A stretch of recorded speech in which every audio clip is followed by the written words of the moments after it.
Da-da, ba-da-ba-dee-bum, ba-da-dee-bum, bum, bum, bum.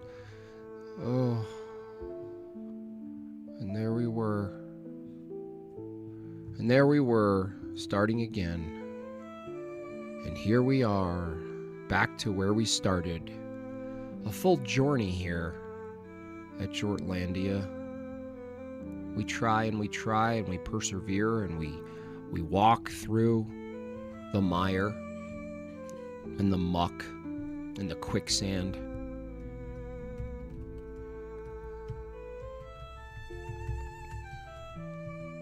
And here we are, we're keeping Jortlandia bigoted.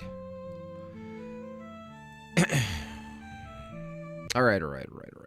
Anyway, how you guys doing? Thanks for bearing with me. Thanks for the early super chats. Sorry they don't count.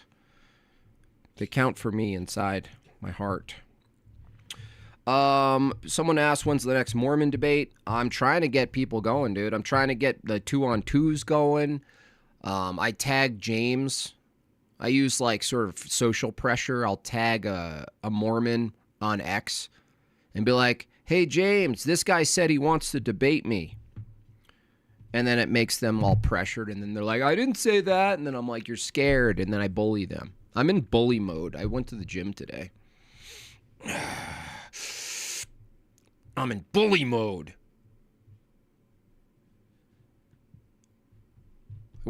I will bully you. Did you see Matt Fradd with Ben? Perfect. Did he have a talk? Can't wait. I have a debate, as I said, tomorrow. Is that tomorrow? No, tomorrow's Friday. I have a debate on Saturday. I will look at the Matt Fradd and Ben thing because it's fun. It's good commentary. What was the problem? It was just not registering. It is fully battery. It's fully charged. Just one of those things.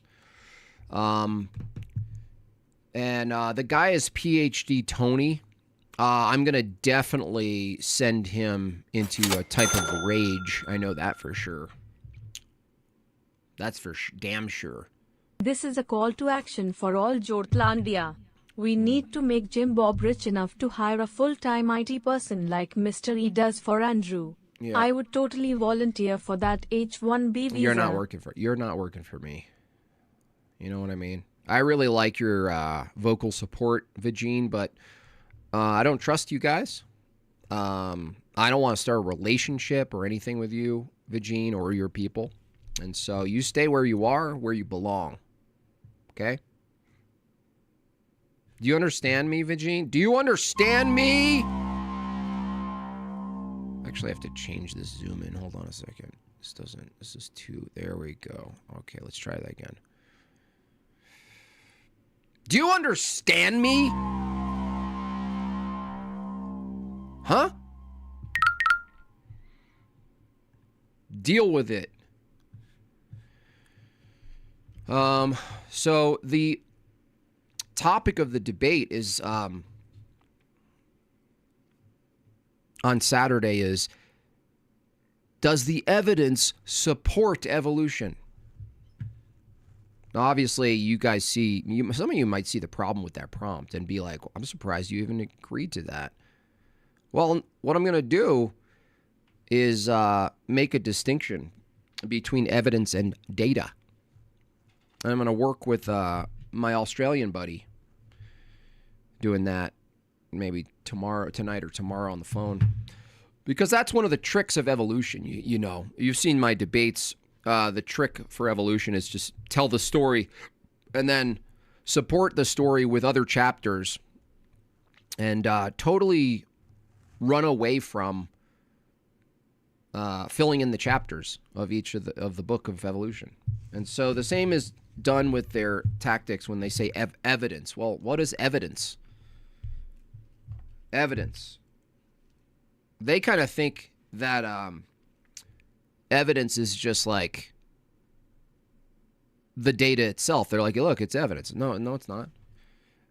Megbah brought up one of these books here. I wanted to show you guys some of these things. Here's one of my favorite. This one. For those of you listening, it's a white dude who says, it's obvious we evolved from apes. And the black dude goes, say it again, Steve, like a threat. So that's, this is volume 5. Let me see what else we got here. Oh, this is a funny one. The people who are trying to keep Karunka alive and well. It's a guy doing CPR to the Karunka. Come on, guys, stick with us. Oh, I sort of like these. This is nice.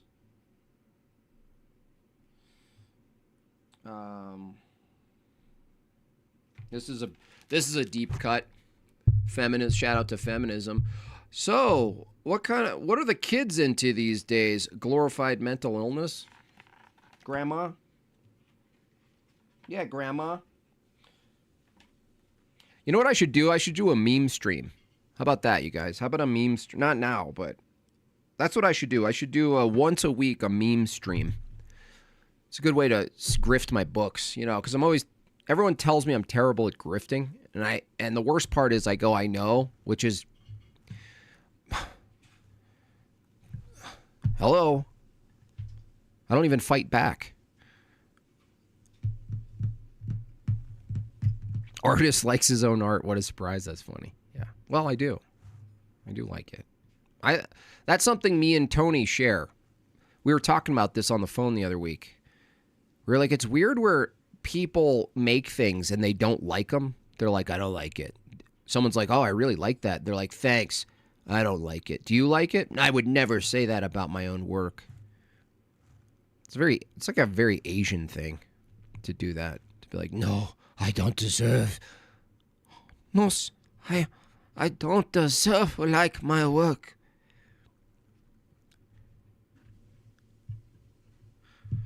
Do a meme stream and I'll buy your books then and there. I will. I'll do a meme stream. That's a good idea. I'll do a meme stream. Because people actually do that kind of stuff. There are people whose entire... Who's that guy? Zeducation? He's a meme... He does meme streams. I mean, he kind of records it, but you know what I mean. Is that a PRS? It is. It's my first electric guitar. PRS. The inside of my house is a personal gallery for my art, Column Rock says. Yeah, I mean, why not? Why not? Like, I certainly wouldn't hang these memes in my house. Maybe the print that I did. Unironically define evidence, yeah. Well, that's gonna really press him. Because this guy is gonna go into like, look at the sculptures. I mean fossils. That's evidence. I'm like, really? Is evidence? Evidence of what? What is it evidence of? That things look like other things? Good job. I'm gonna press him. I'm gonna emotionally provoke this guy. Because he's I've seen some stuff and he's kind of easily triggered, so I'm pretty excited for it. Thank you. Someone came in with a work visa. Nice. Got to start somewhere. Half Black Justin says, I hate things I made in college. Well, that makes sense. That makes sense. There's nothing good made in your 20s. Unless you find the truth early. Dang, Jim got kind of money at PRS. No, this is the lower form PRS, dork. This is the model that people are talking about. I forgot what it's called. The model of the PRS that people are talking about that's super cheaper. That like fancy guitarists are saying, well, it feels like and sounds like their core model. It's not. It's like the cheaper. It's like it would be like equivalent to the student guitar of PRS. Not those big fancy ones. Plus I got it from a guy who was like struggling. So I got it extra cheap. You know, I was like, why are you selling this? I love it. It's so orange and crazy. He's like, I love it. I'm selling it because times are tough. And I was like, oh, man, lucky me. You been to the gym? I just came from the gym. I'm getting swole. It's not even that. Well, that too. I'm eating healthy, very healthy. No, not eating breads and sugars and stuff. Me and Megan are just eating boring food standing in the kitchen. It's not even worth sitting down. We're eating. You guys have that where you eat food and you're like, ugh. Well, there goes like indulging in it. You're like eating like a rabbit. You're like, let me get all of these little bits down in my body so I can move on with my day. So would you like to sit down? Or should we sit? No. Let's just stand awkwardly in the kitchen over the oven, just picking at our little bits of vegetable and chicken with no sauce or anything. Mm-hmm. I eat nothing but bread. Yeah, stop. Hard-boiled eggs. Yeah, I'm gonna do the. I'm gonna prep the. Those ramen eggs that are really well seasoned. I'm gonna figure that out. Also, like straight fish, like salmon, tuna fish, smoked salmon. So I'll, and then it's all gonna crumble when we go to Nashville because it's gonna be just wings and pizza and beer and just disgustingness. You know what I mean? It's all for nothing. Don't be a carb phobe. Carbs are fine. Well, I think that too, but I'm not educated enough, so I'm just going with the strictest way and see how it goes. So you took advantage of a man who's down on his luck? Yeah, but he also, I helped him. You know what I mean? It wasn't like I got it super cheaper than what it was worth.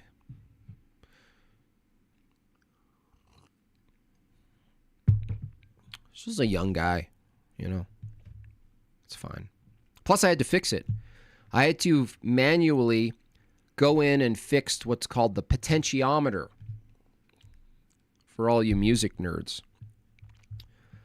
I had to fix it myself. I had to open up the guitar carefully, undo the soldering carefully, resolder it carefully, reinstall it. I did all that. So, I mean, come on. He kind of gave me a broken guitar, let's face it.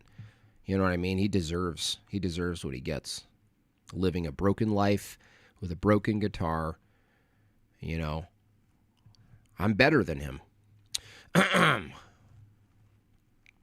Hurricane Havoc says, Jim Bob, if you were trying to get humans to evolve wings through natural selection, would you be able to throw people off a cliff until one day? That's a good question. At what point would that process start? That's what I would want to know. At what point would you know humans are trying to grow wings? I don't know. I don't know what they would say, but we'll find out. I actually don't even want to look at him because he's so boring, my opponent. Let's start with Frad. By the way, Matt Frad I have to give him credit. He did an extremely funny bit on X. Did you guys see it? I won't tell you. Don't tell anybody in the chat, okay? He did a really funny bit. Let me show you. Where is he? Because, here we go. You ready? Hold on. This is actually pretty good. I got to give him credit for this. You know what I mean? He gets credit where credit's due. We got to be fair. This is, he earned at least half of the respect I lost. Okay? So, you ready? Hey guys, Matt Frad here. I want to make a response to some horrible accusations that are currently being leveled against me and my podcast. Since I announced that I would be joining the Daily Wire, people online have been saying, Matt's sold out, Matt's compromised. Pints with Aquinas, is not going to be the way it used to be. And that's just not true. It's going to... Nice. That's good. Come on. That's good. That little yarmulke reveal was excellent. Be awesome. It's only going to get better. And honestly, Daily Wire has only been good to me. They haven't asked me to do anything I'm uncomfortable with. Maybe I have to move to Nashville. Maybe I have to undergo one minor surgery. It's just the tip. And that's not even the point. The point is the podcast. I believe that if you stick with me, you'll agree that it's going to be, it is going to be better than it's ever been. L'chaim. Hey guys, Matt Fradd here. I want to make a response to some horrible my mouse did the thing again. accusations that are currently being leveled against me and my podcast. Since I announced that I would be joining the Daily Wire, people online have been saying, oh, you know, like Matt's sold out, Matt's compromised. You know, like Pints with Aquinas, sorry, is not going to be the way it used to be. I hate And that's just not true. Like, technology. It's going to be awesome. It's only going to get better. It's amazing how your entire honestly, Daily Wire has career only could been good end to with me. a mouse. They haven't asked me to do anything I'm uncomfortable with. Maybe I have to move to Nashville. You know, maybe I have to undergo one minor surgery. I can't exit anything. It's just the tip. And that's not even the point. The point is the podcast. I believe that if you stick with me, you'll agree that it's going to be, it is going to be better than it's ever been. I just get so mad. Hey guys, Matt Fradd here. I want to make a response to some horrible accusations that are currently being leveled against me and my podcast. Why, Since I announced that I would be joining the Daily Wire, people online have been saying, oh, you know, like Matt's sold out, Matt's compromised. Daddy. You know, like Pints with Aquinas is not going to be the way it used to be. And that's just not true. Like, it's going to be awesome. It's only going to get better. And kill the honestly, task. Daily Wire has only been good to me. They haven't asked me to do anything I'm uncomfortable with. Maybe I have to move to Nashville. You know, maybe I have to undergo one minor surgery. It's just the tip. And that's not even the point. The point is the podcast. I believe that if you stick with me, you'll agree that it's going to be, it is going to be better. How do I kill the tab? Escape? Lion. I'm on the tab. Hey guys, Matt Fradd here. I want to it? make a response to some horrible accusations that are currently being leveled against me and my podcast. Oh, thank gosh. Now I can't. Oh, I can't even. Oh my gosh, dude. So much for an awesome, that I thought I had an awesome mouse. Fucking bullshit, dude. Absolute fucking total bullshit. Oh, man. System 32, delete the whole thing. Yeah, I'm done. I'm about to punch something. Why? Tell me why. Tell me why.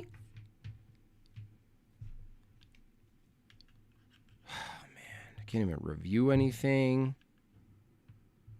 What is going on, man? Why? Why freeze? What's the actual model of the stupid thing? It's a Logi MX Anywhere 3S. MX Anywhere 3S. It's stupid. It's the gayest title. I should have known better. You know what I mean? Oh, I'll take the MX Anywhere 3S, please. Yeah, no, that's great. I was actually looking at the MS Anywhere 3X. One of the best on the market. I love the overpriced mouses. Really great. The MS. Fuck. It's USB? No, it's Bluetooth. That was the first mistake. I should have just stuck with the freaking basic USB, dude. Unbelievable. I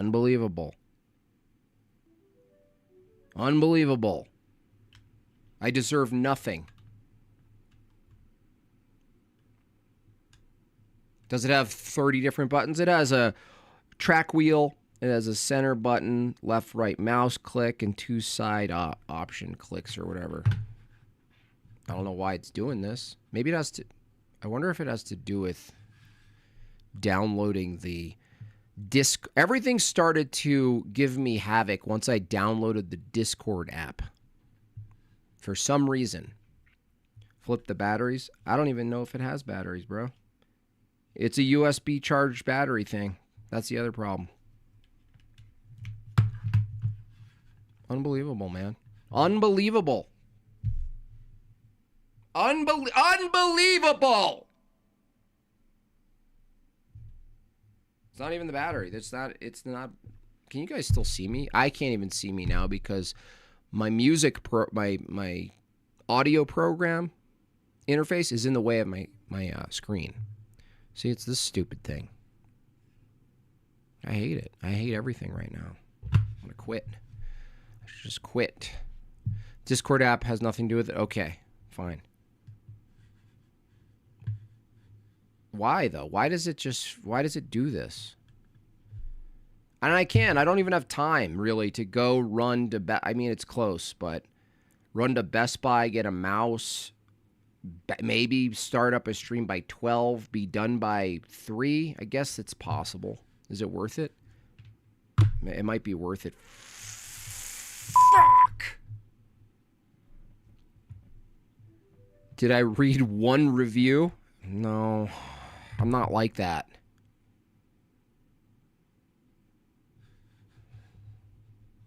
What was the button again? How did I get to, what is it? Alt-tab? Nope. No. Where did I get to my settings again, Meg Bob? Do you want me to go buy an extra bus? Do what? You? Yeah. USB... I'm going to do a wired mouse, yeah. USB wired. Meg, go. W's in the chat for Meg Bob. How about that? Oh, dude, I can't even... Look, I'm stuck on the review now.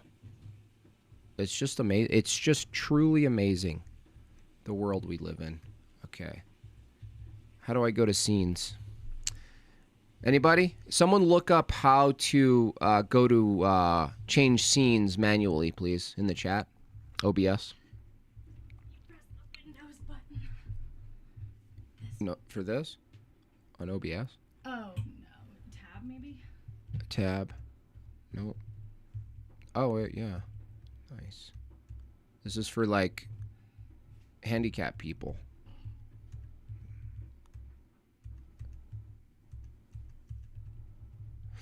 So, anyway, how's it going, you guys? So what we're doing now... Huh. Tab. Anyway, if you don't use ultralight mouse, you're doing it wrong. Bottom left. Bottom left what? That's an area bottom left. Christ King philosophy. That doesn't tell me anything bottom left. Tells me 0. That's like saying northwest.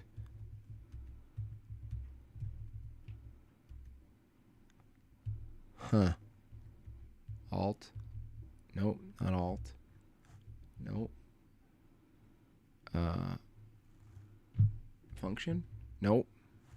Tab? Nope. Okay, well. What is this? Tony's Big Day? This feels like it. Use your phone as a touchpad? I can't. The only way to do that is to use my mouse to connect my phone. It's a good idea, though. Megan's going to run to Best Buy really quick because she's awesome. Terrible, man. This is terrible. Someone tell me the quick... Someone look up... Dude, I can't go to Discord. Do you understand me, dude? That doesn't help. I sent you on Discord. You want to ban you? Is this some sort of troll? I can't navigate... Oh, guys, I can't navigate my computer. That's okay. I sent you the answer on Discord. What are you, a Mormon? My legs. Use your phone? Dude. Oh, whoa. Where'd you get this? Neighbors? Who? Manager of Best Buy? The manager of Best Buy coming in. Coming in. Shout out now. Nice. Thank you. Good neighbors. State Farm is there.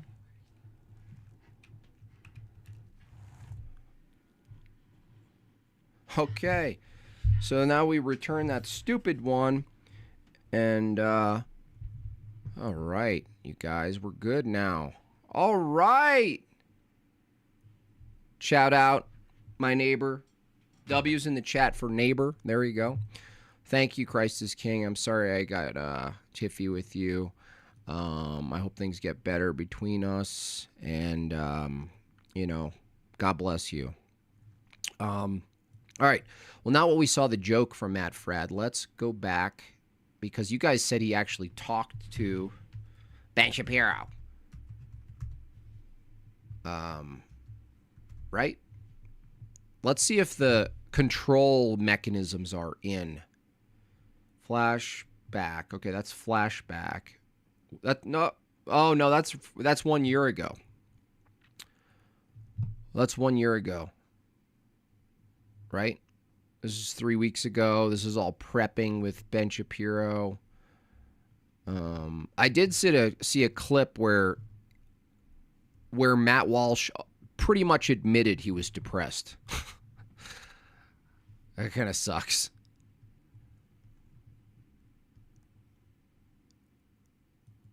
Oh, this is interesting. Converting Ben Shapiro to Catholicism. I wonder if this is something they could do.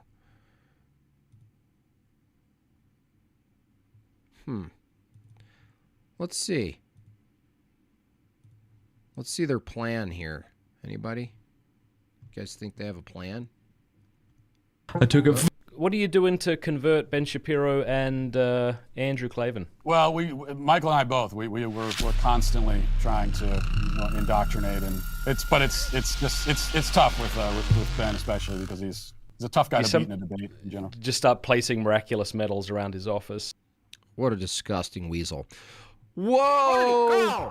Whoa! That is a big super chat. Thank you so much. The former ex coming in, tipping the neighbor and Meg Bob MVP. Thank you so much for that, former ex. Really appreciate that. Very generous tip, sir. Use the mouse charging cable to hardwire. Yeah, it didn't work. They ran by me a really good mouse here. It's like a super crazy gaming mouse too, so that's good. Yeah, we sprinkle them with holy water and that sort of thing. Yeah. Good. What are you doing to convert Ben Shapiro and... So yeah, they're not going to convert Ben Shapiro, okay? Ben Shapiro hates Christ. Ben Shapiro hates God. Okay? Friendly Fire 17 hours ago. Oh, okay. Let me take a look. Friendly Fire 17 hours ago. Oh, Matt Fradd gets on there, or that's the depressing one. Zen. I became Buddhist. I didn't tell you guys. The yarmulke is optional. The ads are mandatory. I object on the record. I want to turn to Ben because you killed Jesus, right? I want to... You make my life so difficult. Like, seriously. Jews in a room.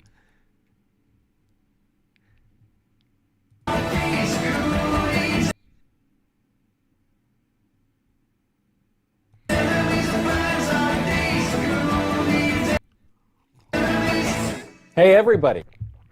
Well, hi there. Hey. Am I the only one smoking today? As I'm always. not smoking. Yeah. As Depends always. what you mean by smoking. I think we're all smoking in our own little way. It looks like Walsh is drinking. Oh, no, it's water. Water, yeah. Okay, well, maybe it's water. Maybe. I moved pure the vodka. location so that I could smoke. Actually, it felt wrong if there was no smoking going on. I don't have any booze, unfortunately. Fellas, I have a lot that I want to tell you about because I was doing big, important stuff yesterday while you were all just kicking your feet back up on the couches. But there are a lot of questions to get to in this episode of Friendly Fire. Did movies peak in 2008? Will Zohran Mamdani lead America into communism or jihad, or why not both? Do we have a new Daily Wire host joining? Yes, we do. Matt Fradd of Pints with Aquinas. And is Catholicism rising in the United States? All of that and so much more. But fellas, before we get into any of it, Matt, today's a big special day. Did you know that? I didn't. What's today? What's today? What is this? What day is this? Where am I? I was reliably informed. I was thinking of blowing my head off today. That today, I don't know why we keep doing these shows on Big Matt days, but I believe today is What is a 12 gauge? your wedding anniversary. Is that right? Now that you mention it, yeah, 14 years. And my wife was thrilled when I told her that, we couldn't go out just now because I had to go do a Friendly Fire episode. I told her that. She said, "Matt, get out there and do that Friendly Fire episode. That's the most important thing." It's the best gift you could give her, actually. I mean, when you think It's the best. Look, I'm taking all of my rage that I have for Mormons. I'm going to take it out on Ben Shapiro. I want to push him over. I just want to tilt his chair back. I want to, the old remove the seat when they're about to sit down thing. Why do you hate Ben Shapiro? I don't know why. How about that? How about I don't need a reason? Think about it. It really is. I know. We're gonna shoot this episode, and then our big wedding anniversary plan is we're gonna watch the episode back. So that's what we're gonna do. That's it. What are you gonna do? So after you finish watching the episode, are you gonna take her out to dinner in the middle? You know what you should do? You should take her out to a Broadway show. Sorry, Michael Knowles. I just can't help myself. Oh, the woods somewhere? That's well, actually, she wanted to go kayaking, so we're gonna go kayaking. And I've never been in a kayak. I will never be in a kayak. I don't like the water. I don't like anything. I don't like anything in my hands or my feet or my legs. I'm disgusted by water, especially living water, if you know what I mean. That's an activity we like to do as a couple, and I like it because we'll go out kayaking, and a lot of times once we get out on the water, I'll discover that, silly me, my fishing pole is still in the kayak. I didn't realize it was there. Oh my gosh, you fish? That's disgusting. I actually went fishing, but I actually have a retainer. My friend Brett actually does all the fishing for me. Have you ever tried that? If you don't have a friend, you could rent a friend and retainer. They do masculine stuff. They like fix your sink and stuff, and like mow your yard and all the masculine things that you're supposed to do as a husband around the house. So my kids were like, "Take me fishing, Daddy. Take me fishing, Daddy." And I said, "That's disgusting. I will never touch a fish. I will never. I don't even want to look at a fish, let alone touch a fish." So so I met them in the middle. I said, "Hey, okay, kids, I love you. I don't know what love is, but I do. Whatever that is, I have that for you." And so we went out to some sort of like, I think we owned like 3 houses on a lake. I stopped keeping track. And so I called my friend Brett, and he said, "Okay, when is the date?" And so he set the date, and then he met us there, and he essentially went fishing with my kids, and I sat by at the side with my laptop, and I was doing work, Because someone has to pay for this. I mean, someone has to pay for their fishing trip, And so, it was cute. It was like I took some pictures of them standing with another man, posing as the father, looking back and saying, "Daddy, look at the fish I caught. Daddy, look at the fish I caught." And the only thing I'm thinking is, "Oh, that's funny. I also caught a fish, and his name is Matt Fred." And so then I have to fish also because it's there. So. Mm-hmm. That's what we'll do. And look, so her watching you fish is like your anniversary. That's what it's going to be. You have a very, very generous wife. I do. That's. I mean, we knew that already, but that's. Vagine. Jim Bobylon, your Matt Walsh impression also works as Krusty the Clown Bagel. I'm so tired of this shit. That's kind of like an unbelievable level of generosity. Yeah. I mean, like truly. I mean, I feel. What is suicide? What is my life? Like Drew for his anniversary, he doesn't have to do much. I mean, basically, he's just a skeleton sitting across a table from. We have a very deep tradition, which is every big. Is it called rejecting Christ as the Messiah? Anniversary. We already know your tradition. And now we've been married 130 years, I think. Every really important anniversary, my wife turns to me and says, should we have a party? And I say, nah. And she says, all right. And that's what we do every. Remember me, Eddie? Important anniversary. For my 5th wedding anniversary, I said, "Do you want to go somewhere?" And sweet little Lisa said, "Yes, I do." And I said, "Well." Why does he refer to his wife as always? That's the 3rd time I've heard him say, "Sweet little Lisa."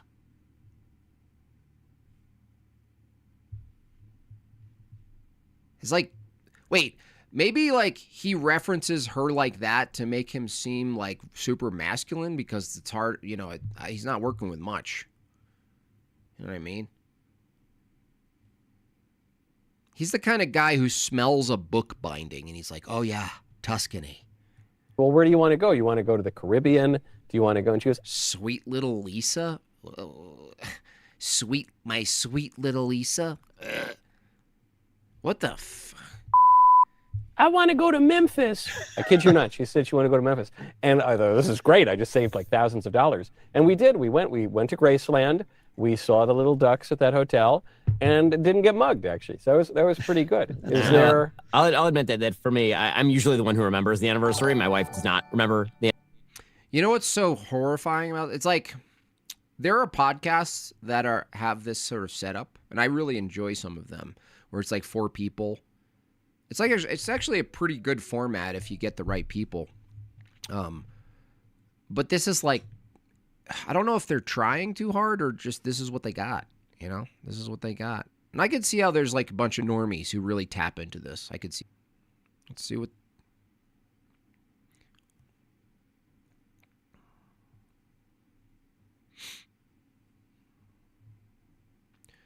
My sweet little Lisa. My sweet little Lisa. The anniversary. These are not the right people. Yeah, but I'm thinking of it like from the point of view of like the middle dingleberry of their demographic. You know what I mean? It's not a lot. It's not a lot of people. I mean, Ben Shapiro has 7 million subs. And you look at their stats. Someone told me a stat. It was like if you compare to like someone like Andrew, the total of their live viewers for the month for some of these things are equal to 1 live stream. 1 live stream. Matt Walsh for the goal. Not 1 step back. Ben Shapiro sucks. We got to get out of here, guys. We should do a save. Did anyone make the thing for me? Someone use, what is it, Solo, Bolo? I don't know the AI name. We need Matt Walsh in his normal dorky clothes doing the Britney Spears knife dance from that angle. Can we make that happen? Can we please make that happen? Smalls, $5. Use the mouse charging cable. Where is it?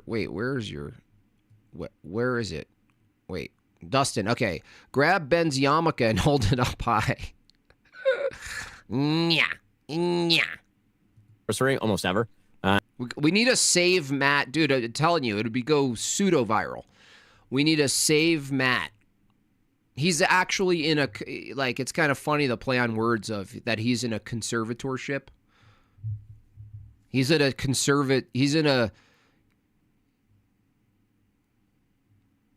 like a faux conservatorship. And so it is completely reliant upon me what we will do that day. And then so usually it's probably a dinner, although, these days as we get older, we're the kinds of people who have never stayed up a single time for the ball drop on New Year's Eve. And so if it hits like 9:30 p.m., we're pretty much. Matt Walsh hates Ben Shapiro. Done. I mean, we have a bunch of kids. I'm sure. Like Matt, I have to say that yours is really. If I had predicted what your anniversary was going to be like, that actually was not. I was not off by much. I really feel like that was a pretty good. If I had to guess, and I was like, okay, is it going to be Matt like taking his wife out to dinner, or in a kayak on a lake with a fishing pole, not talking to anyone, but just kind of like staring at the water and musing about I definitely. I wouldn't. Shut up, you little weasel. Gosh, I would throw him out of that window. I've been off that. I would the odds on that were pretty good, I feel like. Wow, what a setup. Honestly. They were. And well, you just took 5 years off of my life. Thanks for that. Let me just one quick reflection, if I may. Yeah. If I have about 30 minutes, I'd like to offer.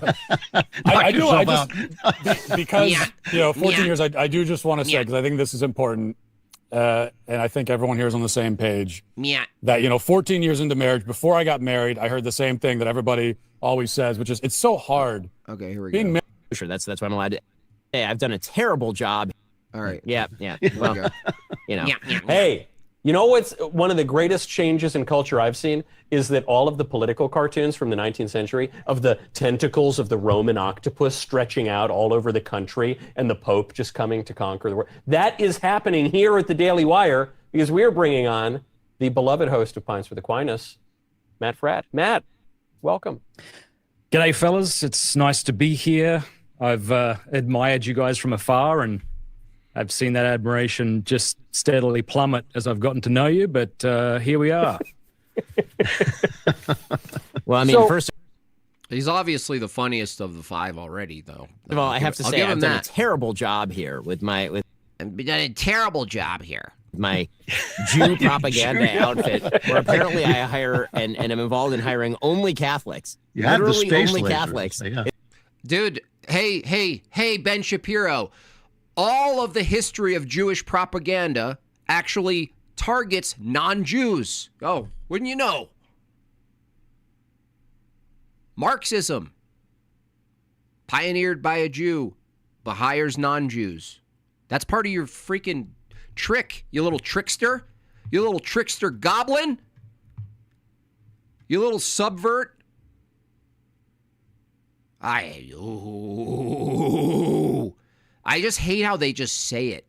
I hate how he just says it to you all. As if that's not a pattern that we've seen. Well, how wrong of me as a Jewish propagandist, as a sick Zionist little fucker. How inconsistent of me to hire Catholics, to hire non-Jews. What am I doing? I must be doing it wrong. No, dude, that's exactly historically what is consistent. What are you talking about, you little oh, man, I need to pray. Pray for me. Pray for me. It's like Knowles and Walsh and Isabel and... See, why would you need to bring this up, Ben? What are you? You're gaslighting. You're a gaslighting little weasel. Look at this guy's face. Look at this smile. Look at that. Do you guys see the mouse? Look at that. Ugh. Remember me, Eddie? Seriously, pray for me. Between the Mormons and this now, like, I'm in a wrathful place right now, honestly. I need to kiss a wall.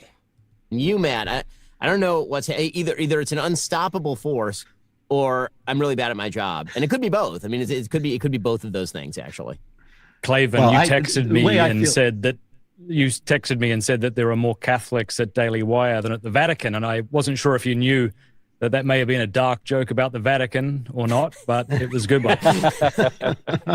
I actually am impressed that the Catholics are actually getting nicer. I mean, I actually like Matt, which is as opposed to these guys, and it is getting to be. It's like the Vatican except for straight people. It's so it's really it's really exciting. There's the clip.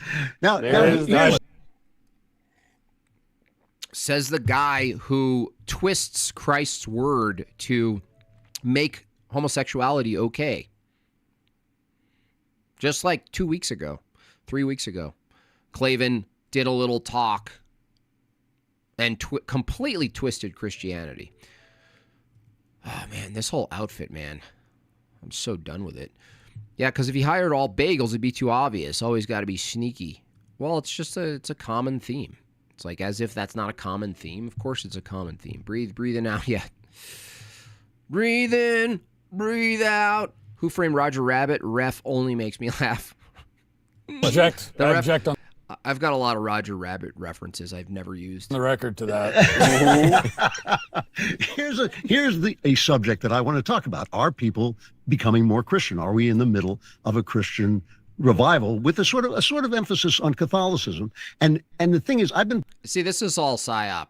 No, people are going to orthodoxy. And actually, there's a decline in Catholicism. There's an uptick in orthodoxy. This whole thing, I honestly think that orthodoxy has made such an impact and a dent in the last 2 years.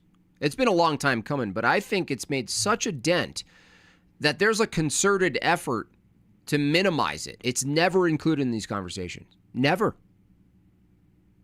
Never. So it's like, oh yeah, well, I mean, now that the Catholic Church is gone full Zionist and ecumenical, or sorry, what'd you even say? Ecumenistic. Yeah, that's the best move. Dude, orthodoxy is on the rise. Catholicism's not on the rise. In fact, the last polls show a constant decrease in attendance. So no, this is all. I actually believe this. Now, maybe it's a little tinfoil hatty because I don't really fully know. It's a speculative thing, but I think a lot of the stuff we're going to be seeing with these like more sort of like perceived powerhouse media companies that are in the thick of culture and theology. Ben Shapiro realized something, and I gave him this critique in the last year over and over again, which is he's been leading with culture. And yes, there is a culture war, but the culture war is now secondary to ideological war. It's more explicitly ideological. Culture, everyone's figuring out that culture's downstream from ideology. So really, it's a theological war. To say even ideological, it's kind of still not fully there, but I get why people use the term. So I think Ben Shapiro and the rest of his company looked at some of the metrics, some of the uptick, some of the following, some of the influence, and saw there is a massive movement toward orthodoxy, but generally toward a theological angle for society, for culture. It has to be derivative of a theology, an ideology. And so the ideological war, now that that's front and center, Ben Shapiro has to shift away from just mere culture, right? Because that's been his bread and butter, culture. Well, I mean, a culture war. There's a culture war. We're fighting a culture war. You know, politics is downstream from culture. Culture war, culture war. Get it in your head, culture war. There's that culture and my culture. And you were like, well, hold on a second. You got people thinking now. Now we're thinking, right? Holy cow! That is a big super chat! Free running gamer, big ol' 50 buckaroos. Hello, JB and fellow Jortlandians. Hope everyone is well. We are well. Thank you so much for that. Very generous of you, sir. Posh Redneck coming in with money his own country can't even produce on their own. After the Tucker interview, my Twitter feed is full of evangelical Ziobots. May white Allah of Mormonism keep me sane. Posh, it's crazy, dude. Posh, pray for me. This week, I have so much pure vitriol and hatred for Mormons. I mean, it's so... like, and it's not like all Mormons. It's like the people online, like these people that I'm engaging with. I'm just, man, am I having thoughts. Man, am I having thoughts. If you show Ben a cross, he'll dissolve into a pile of bugs. That would be fun to animate. I mean, he's not even relevant anymore. That's what's kind of funny about it. Anyway, so what I think is happening is that they're consolidating. They're going, okay, well, we all agree. This is an ideological thing now, no longer just a cultural thing. So Ben Shapiro's like, well, damn, I had a heyday, 2012 all the way up to 2020, 21. I raked it in doing the culture wars thing. It's like left and right. Oh my gosh, look at this lefty. They're so crazy. Oh, these progressives are so crazy. We're conservative. We're not. And then it all collapsed because, people got better at sifting out the nonsense and they realized, oh, classical liberalism is insufficient. Ben Shapiro. So now we're looking for something sufficient. Well, it's leaning toward Christianity, and people leaning toward Christianity is going to lead toward a filtered down Christianity, which is narrow. That's why people are finding orthodoxy. It's not just because there's like cool, loud debaters online. And so this is them. This is them reorganizing their outfit to fit the needs of still culture, though. That's the thing. That's why they have limited capacity, is because they're still engaging with it like it's just pure culture. So Ben Shapiro and company, they look at the data and stuff and they go, look, there's a movement toward ideology as opposed to culture. We're gonna tap into that culture. So now it's like, you know what I mean? Like it's a demographic, it's a culture that's leaning toward ideology, toward Christianity. He's like, I'm gonna tap into it. So what do? We got to get someone who's already embedded in culture and theology, the intersection. Who's the best? Matt Fradd. Pints with Aquinas. Offer him a star. Offer him a trip. Let's get this going. Holy moly! Holy cow! 50 memberships. Holy crapola, man. Holy crap. Crucible Limited. Is that you, Andrew? Is that Andrew in the chat? Yeah, I heard Smoky Man Bad is settling in Texas and he's not up and running. I told you, do a phone stream. They're epic. Dude, you could still turn down the lights and look like you're in a dark lair with smoke around you. I mean, it doesn't have to be all bright. Anyway, glad you guys made it to your new location safely. I will be inviting myself to your place shortly after you're settled. All right. So anyway, yeah. So everything's tracking toward ideological warfare, essentially, and not just culture. And so he's tapping in on that. It's honestly a smart move. It's a smart move.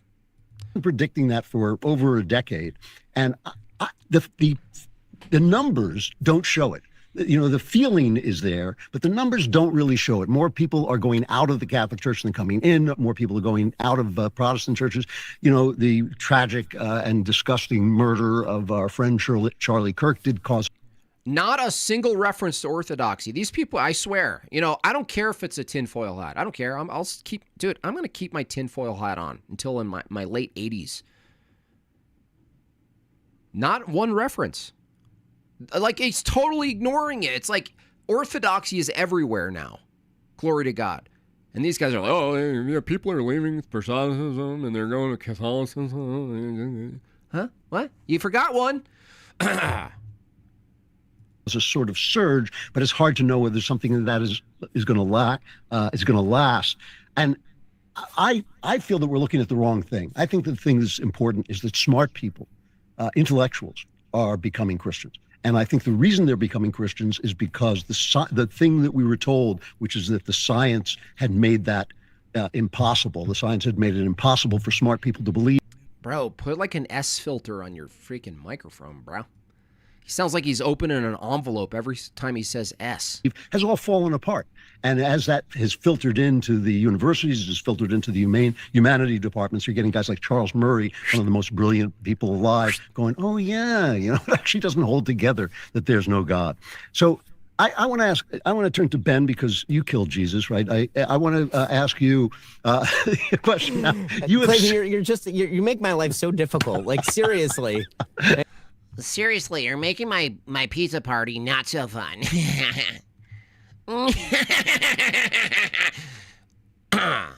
No, I agree. There's a lot of movement toward Christianity. The particular kind of Christianity I'm really excited about that's seeing sort of that's had an uptick in the last century is like this sort of Darby influenced dispensationalism. You know, the movement toward Zionism and basically Israel is sort of like seen as like the holy thing as opposed to the Church of Jesus Christ. I love it. I love this shit. Murdoch Art, $20. Protestants mostly have an aversion to Catholicism. They'll never accept papal infallibility. That leaves Orthodoxy and Mormonism. Mormonism is an imposter to Orthodoxy. Yeah, I would say Mormonism isn't even on the map for like, oh, what's Christian? Like even the most wacky Pentecostals would be like, they don't even put Mormonism in the same folder at all. Like, not even a little. That's why these debates, I'm not going to let up on the Mormons because they're claiming Christianity. And so it's never been the case, like in like sort of like media in general. Maybe there's some debates in the past, but right now I want to get as many Mormon debaters and Mormon apologists up on screens, up on stages to be cross-examined for everyone to see. That's what I want. Because I think it's such a putrid. Now, of course, we argue against Protestantism and all these heterodox positions. Mormonism isn't even heterodox. But they're getting away with so much because they smile. They're like those smile. Oh, how you doing today? How you doing, Jim Bob? Nice to see you again. How are the kids? Oh, great. And I'm like, hold on a second. I can see past your smile. Hey, guys, it wasn't me. I didn't do it. Okay, like seriously. All right. Anyway, I want to know continue. where you stand on the revival, and will you? Isn't it time for you to accept your Lord and Savior? Oh my God, Clayton, he will not stop. I mean, as I've said before, whoever converts me gets 1 million, infinity heaven points. Actually, is my understanding of the theology. But when it comes to are people going back to church, I think the overwhelming broad answer is no. But the people who are going back to more traditional churches, I'll speak for my own religious community on this one. Obviously, in America, the Jewish population is declining. This is what I don't understand. I didn't know that Ben Shapiro was an Orthodox Jew. Did you guys know that? Did you guys know that? This is what doesn't make sense. If you go to New York City and you go down and find one, maybe you find a tunnel opening and you crawl into it and you go, I want to talk to an Orthodox Jew. Thank you so much, Vagine.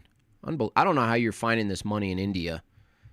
I figured you're using it for toilet paper at least. Thank you so much. What a generous tip, Vagine. If you ask the Orthodox Jews about Zionism, they almost wholly reject it. And not just like, oh yeah, that stuff. They're like, nay! You know what I mean? They're like aggressive. They're aggressively against it. Especially the political Zionism. They're against it.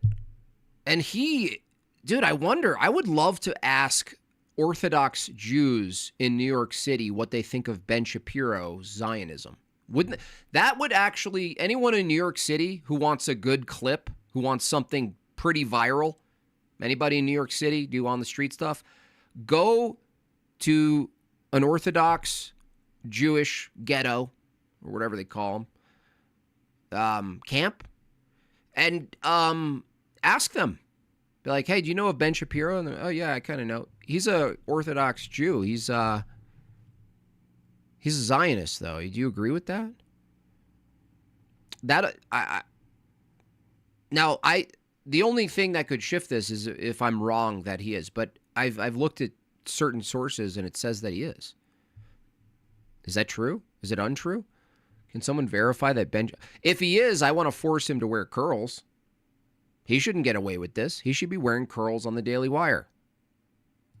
Because the number of people who go to synagogue is declining. However, the number of people who are going to synagogue, who are going to Orthodox synagogues, is radically increasing because the Orthodox are maintaining their own and their kids are staying Orthodox and they're having lots of kids. And people who want to be invested in the religion want a form of religion that actually teaches the religion. And I suspect the same thing is happening in the Catholic community. Dude, you missed the word. Dude, this is crazy. Not to say that just the word Orthodox matters, but he just said, oh yeah, tradition. He's just looking at Catholicism like it's the only choice, right? Now, Ben Shapiro is not ignorant to Orthodox Christianity. This is purposeful. There are a lot of people who are You don't think that's acidic? Okay, he's not. Okay, I got you. Okay, thank you for that. Well, still, even so, you're like, they disagree. They disagree on these things. And they're both part of a tradition that's long-standing, Lapsing away from... It's a modern... I got it. So Hasidic... Because I grew up around a lot of Hasidics because, New York City is like, a mecca for them. And they would come upstate and I would see them and we always referred to them as Orthodox Christians, or we interchanged Orthodox Jew with Hasidic, but I guess there's a difference. Thank you for that correction. Catholicism as sort of mainline Catholic churches in some areas liberalize, or there are disagreements with some, the last couple of popes, particularly Pope Francis, in terms of some of his politics. But the people who are re-engaging in very, very strong and vibrant ways. And so I think what we're seeing is not that the numbers are going up right now, but that the seeds are planted for the numbers to go up very rapidly in the future, because the people who are sticking around are bringing their friends and they're keeping their families Catholic. But I don't know why you went to me. Why am I speaking for the Catholics? I mean, you really should go to like Matt Fradd or Matt Walsh or Michael Knowles, all of whom are Catholic, and like, why? Just leave me out of this, man. I want to stay on Ben for a minute. Hold on. Wait. I want to talk to Matt Fradd, because he's it's not just an intellectual pose like with Knowles. You actually have faith, and I want to know what you feel about the current situation. Yeah, I think back in 2008, during the height craze of the new atheism, we were assured that as people gave up their primitive, knuckle-headed beliefs. This is how we're going to infiltrate Daily Wire. Andrew Wilson's going to befriend Matt Fradd in a really nice back and forth conversation with a little debate, but not a formal debate. Like, I feel like a circus master. So here's what's going to happen, guys. We're going to get Andrew to have a nice chat with Matt Fradd, develop maybe a longer term interaction with him. And through Matt Fradd, Andrew's going to infiltrate the Daily Wire without even stepping a foot in it. Okay? That's what we're going to do. Okay, that's the plan. You guys with me?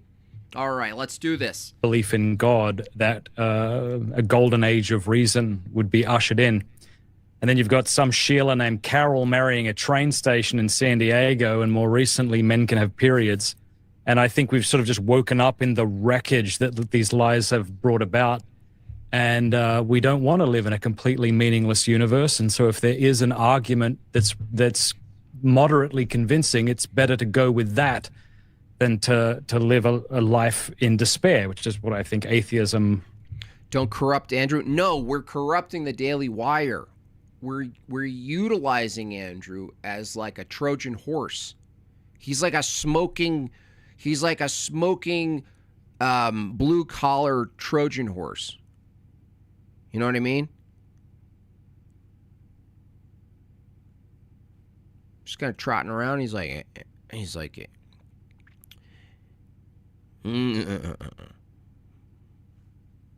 That was my neigh. That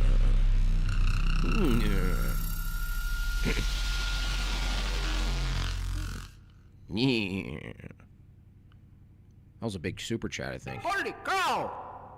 That is a big super chat! I have to jet, but God bless you, JB, and chat. Thank you. Have a good day to you. Gets you. So maybe it was that the Smoky Man Trojan horse. Right. Yes. Mm-hmm. The new atheists overplayed their hand.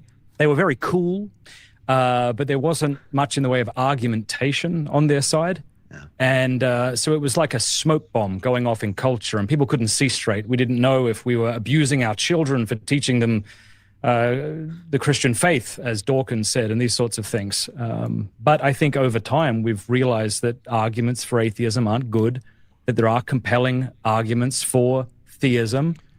It's not just that, but the argument, when you see a debate about secularism and theism, a lot of these debates have led to talking about the outcomes.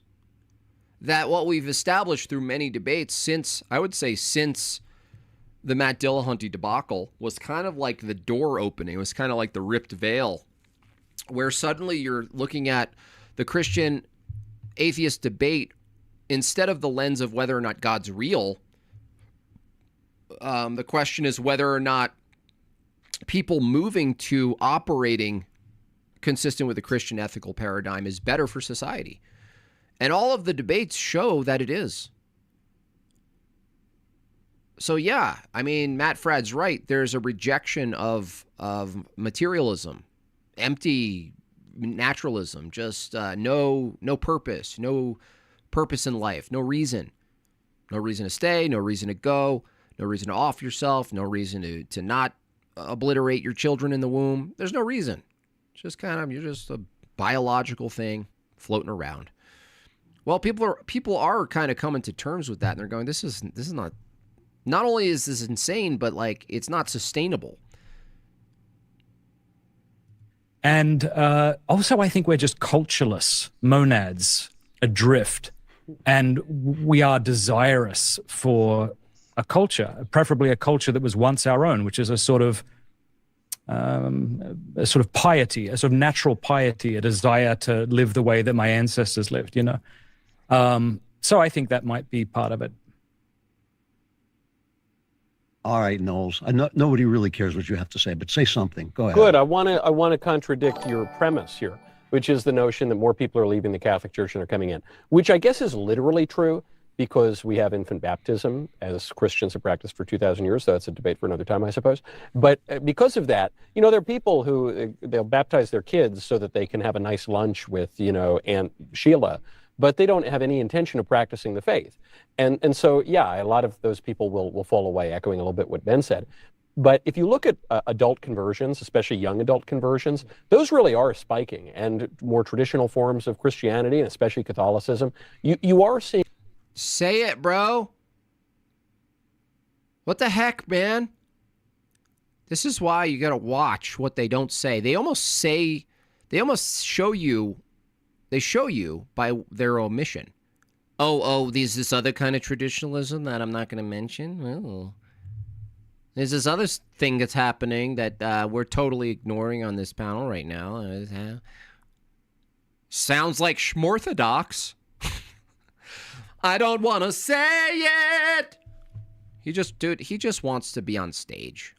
Michael Knowles just wants to be in Cats, on Rent. He just wants to sing.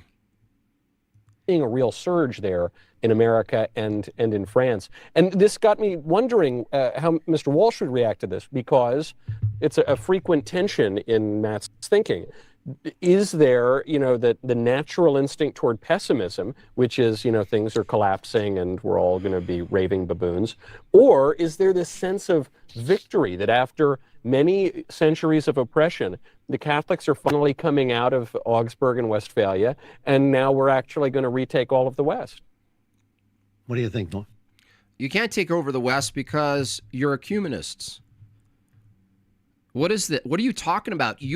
Michael Knowles, the Catholic Church is one of the top actors and funders in mass immigration. What are you saying? Take over the West.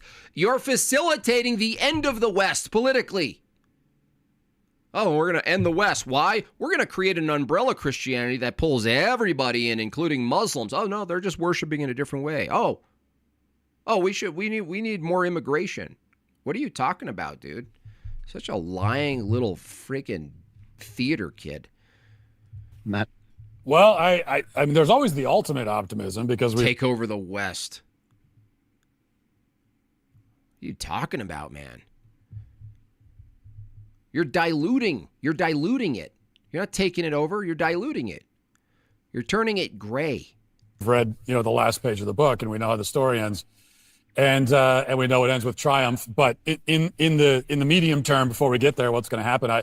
I think I have a mixture of pessimism and optimism, because I do think that kind of to the points that already been raised, that the church is getting smaller, but it's also getting more conservative. It's getting more faithful at the same time, and that's kind of what the statistics show us. But then also, what you realize is that you can't really trust the stats, because I think what's actually happening is that now that we live in this godless heathen world, there's no real cultural incentive to just show up to church even though you don't believe and you don't care.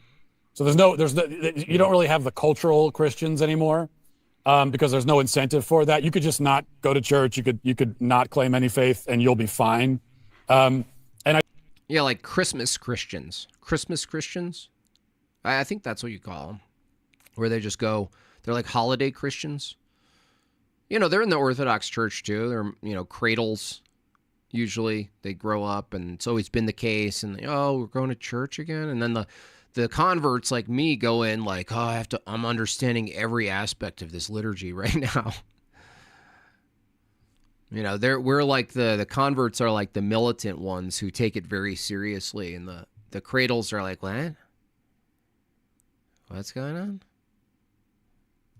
So I think that is falling off. Now, 20 years ago, 30 years ago, if you look at church attendance or whatever else, people that were claiming to be Catholic, claiming to be Christian, it was higher. But a lot of those people, you know, they didn't really believe. They didn't actually care. They were just showing up. They were going through the motions because there was a certain cultural and there's a social advantage to it. And now that the social advantage is gone, a lot of those people are falling off. They didn't have the faith. They weren't faithful to begin with. And now the people that are showing up, like they really believe, they're there because they really believe. And I also think, to someone's point, I wasn't really paying attention. There's this need for meaning, and so what you have, especially with Gen Z, they're they came into a culture that there's no meaning. It's directionless, and so they have this real hunger for meaning, which means that's why you have some Gen Z that they're super Catholic, they're super conservative, they're really traditional, and that's great. And you find that they're going to the Latin Mass and all that kind of stuff. And then you also have Gen Z, they've gone to the other extreme, and they're getting into LGBT and trans and all that. But see, this is all framework they're doing. It's like it seems to be a part of a bigger push, a bigger campaign. You know, I don't know what it's connected to. I can't imagine all of the players or whatever, but it seems to be there's a conscious, knowledgeable omission of orthodoxy here. It's like purposeful. It's almost like you could even feel them dancing around it as they talk. Like they're walking on a path and there's a little rock called orthodoxy, and they're like, well, yeah, and then all of this, but boop, jump over the rock like Super Mario. It is all. They're definitely up to something. This intense hunger for meaning, and some of them are finding the right place. Some of them are finding the wrong place. I mean, I want to compliment our new acquisition, Matt Fradd, here, because I think that one of the things that is happening, and it's been happening in religious communities for a while, is that what you said there, Matt, which is that so many young people for a while in sort of the new atheist movement, they figured that it was just dumb to be religious, that if you were a smart person, you could not be a religious person because science said, and because... Bro, there just aren't any orthos on the panel. No, that's not the problem regarding doubt. That's not why. No, they're talking generally about a movement toward traditionalism, and 3 of them commented on it and only mentioned Catholicism. They didn't mention the rise in orthodoxy. They're not talking about this. Other podcasts, they would talk about this. They'd be like, yeah, there's a push toward traditionalism, and, you know, people are finding orthodoxy. You know what I mean? They're purposely leaving it out, dude. Don't cope. If you were the kind of person who went to church or you went to synagogue, that meant that you believed in some like weird old man in the sky who's manipulating the marionette strings. And I think that one of the things that Matt Fradd...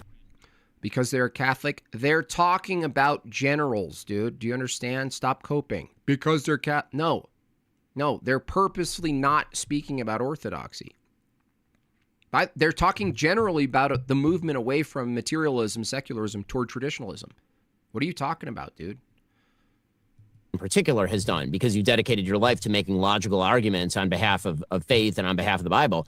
Because of that, even if people don't necessarily believe because... Probably literally don't know about, that's false. That's also false. What is wrong with you? What is wrong with you? They probably just don't know. Of course they know about it. Fucking retard.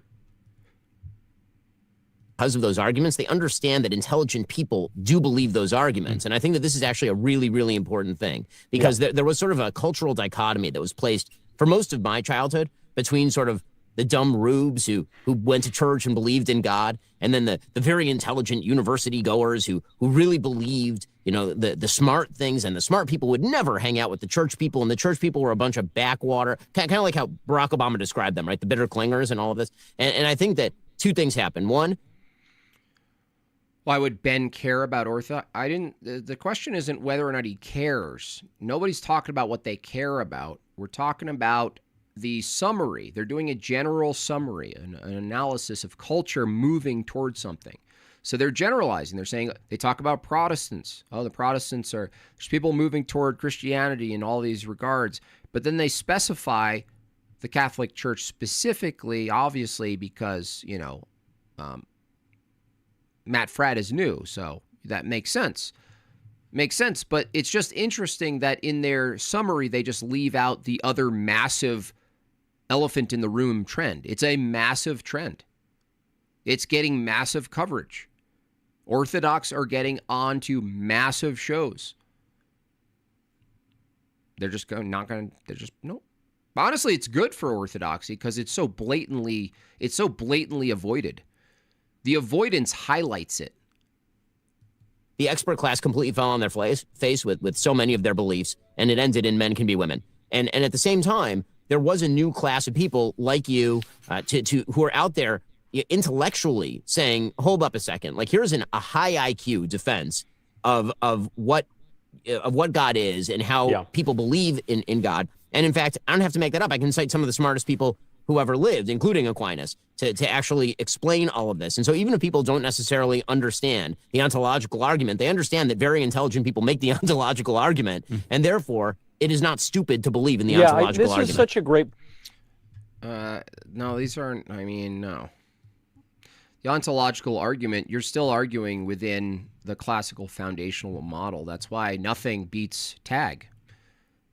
You could just tag the ontological argument. It doesn't get you to who God is, Ben Shapiro. That's why he likes it. He's like, if you take the ontological argument, then God could be my Jewish God, and God could be anything. Then we could hate the left. That's why I love the ontological argument. It's like it just renders a nebulous God, a nebulous Jew God. And then I can keep, selling left-right dialectics without anyone actually, whittling down to the narrowness of Jesus Christ. Oh, man, I almost threw up when I said that name. Good Godfather, $5. Orthodox Christianity attracts minus 30, that's not minus, sorry, 36% more U.S. raised adult converts per million of its existing U.S. raised members than Roman Catholic does. Interesting. That makes sense. Point, Ben, because it just gives a kind of permission. It's happened to me. Like, it's not like certainly not when I first encountered them, that I understood these arguments for God. I want to sing 5,600,700 minutes. It just was enough to say, oh, wait, smart people can articulate things in a smart way. Maybe I should give that a go. And to your point, Matt, yes, 30 years ago, maybe the number was higher or the percentage was higher of supposedly practicing Catholics. But to me, the test... Oh, my goodness! That is a big super Gostamix. Jim Bob, Vagine have come to life, and I'm here to tell you that I'm sick of it. I'm sick of it too. Thank you for that massive chat. In fact, that was such a massive chat. We need a Vagine jam. Yeah. Hit it.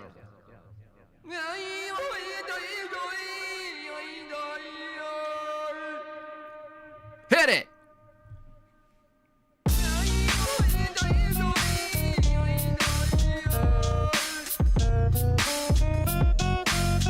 I will fix your phone.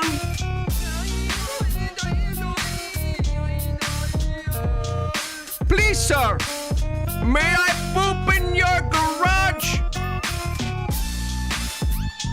I've really got to go. Please, sir. Please, sir.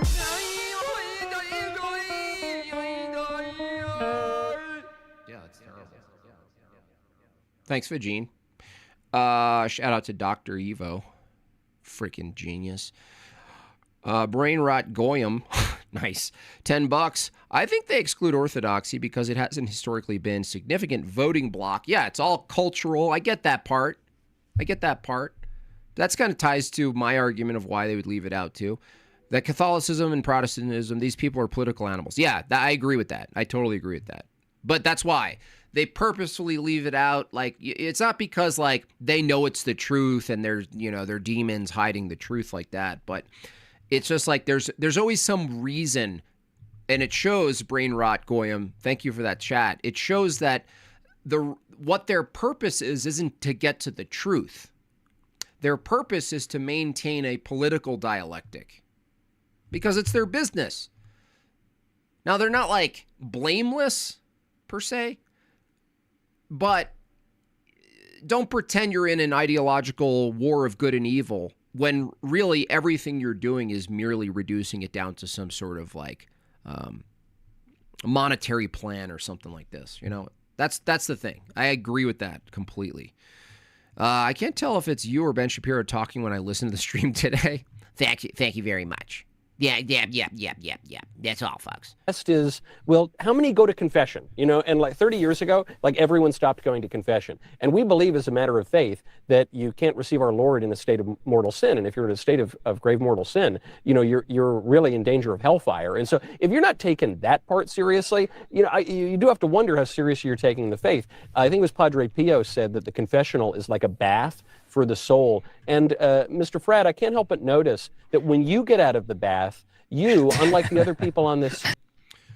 Nobody is purposely leaving out Orthodox. That's baseless, dude. You don't know what you're saying. On this panel right now, you shave what would be your beard. Well, first of all, what's with that, I think Matt?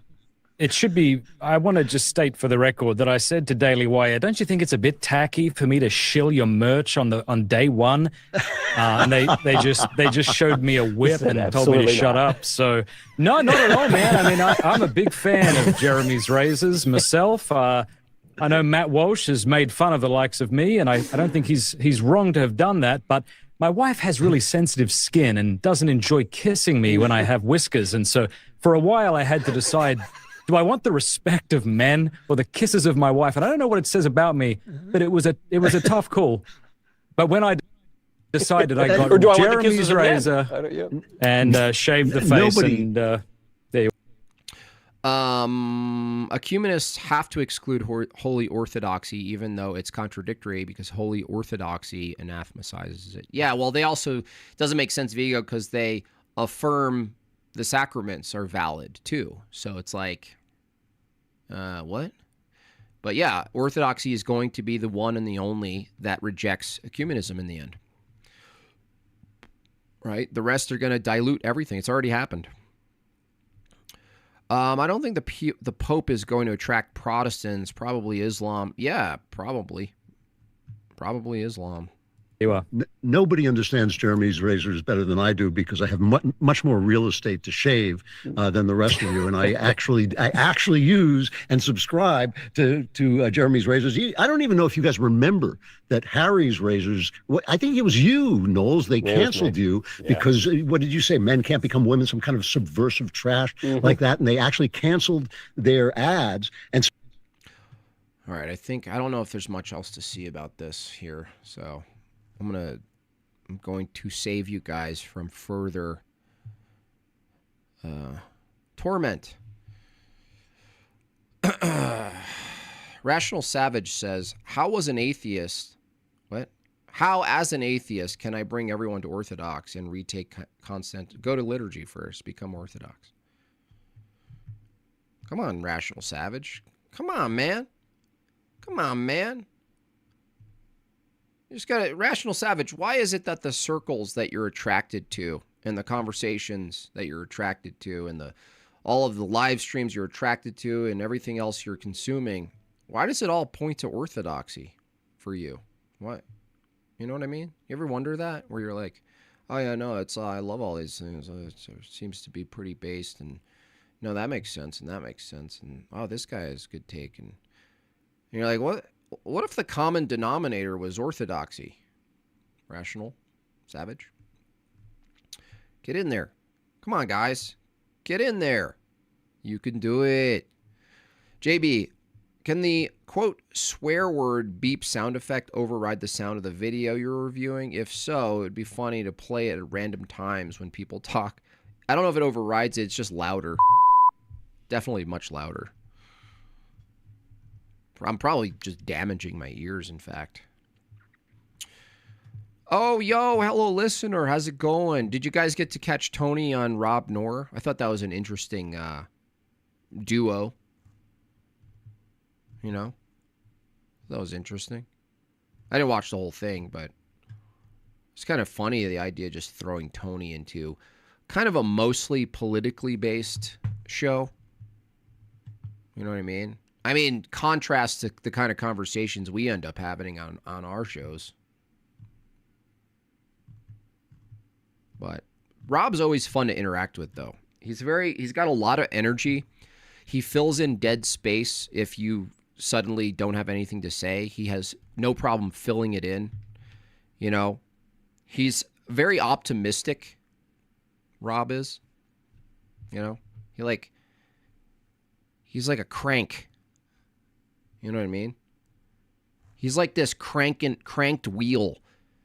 And then, like, if you get close to him, you get sucked into the wheel and you're like, I'm energized too. But I always end up wanting to fight someone. So I don't know. I'm just going to start fighting people. I'm so tired of this debate stuff. That's what I'm going to do at Modern Day Debate. I'm just going to fight. I'm going to put Modern Day Debate on the map by just fighting. I'm just going to start a fight.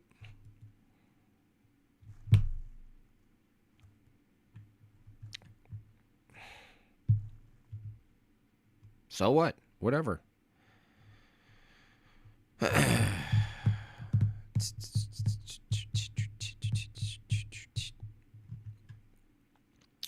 A lady went on to debunk Tony on the One True Church. Today, a lady went on there. On where? Oh, on really? Wait, on Rob? Oh, well, that's unfair. You can't go onto Rob's channel to try to debunk the church. Rob doesn't have a defense of the church. What a little witch doctor. Where is she?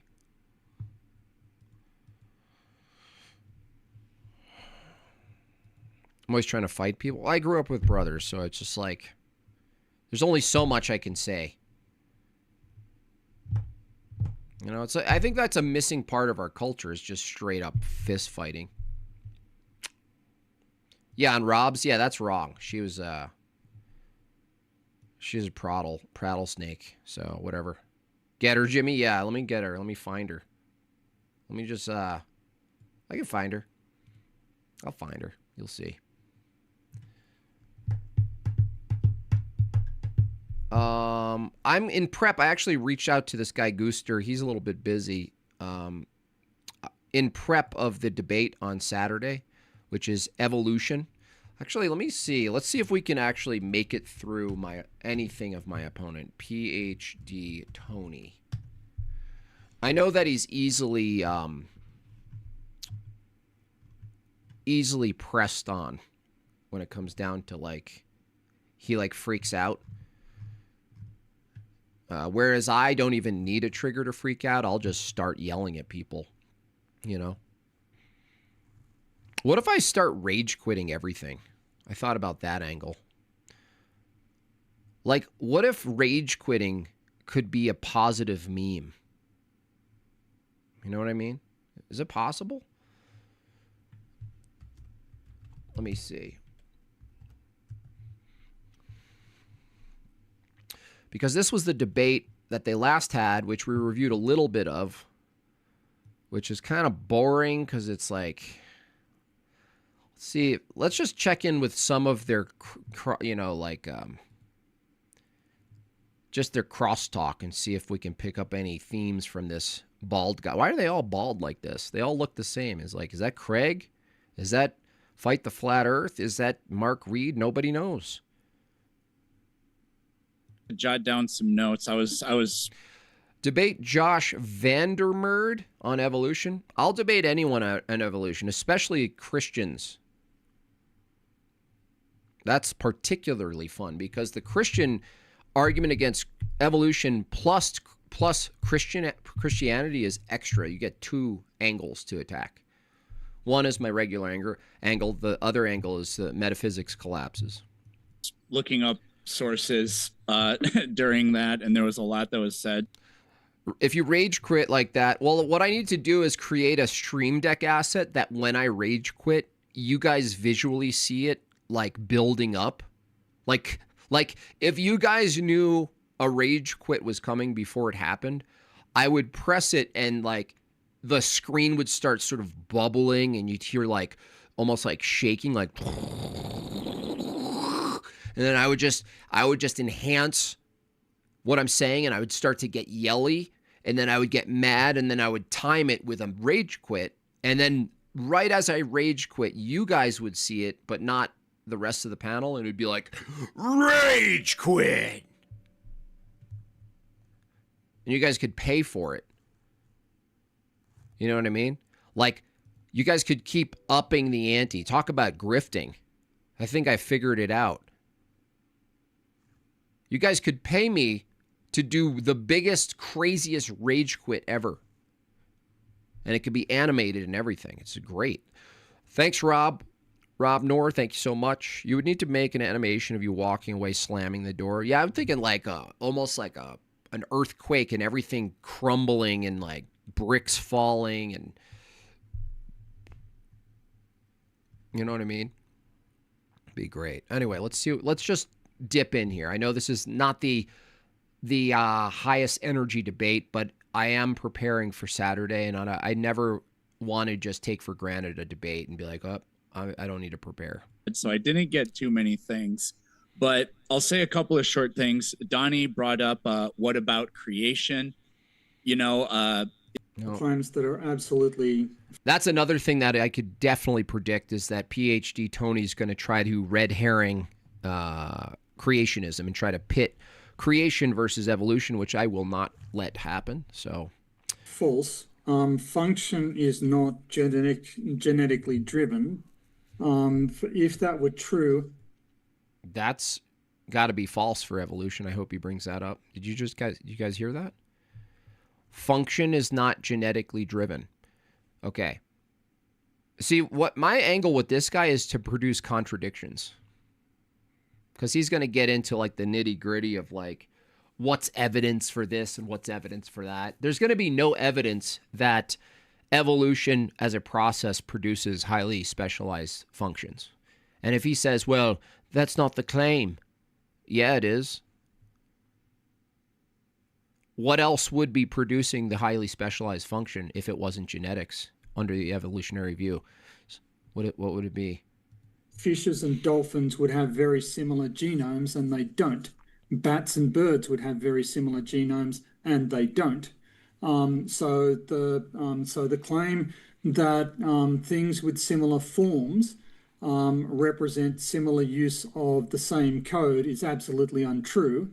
The claim that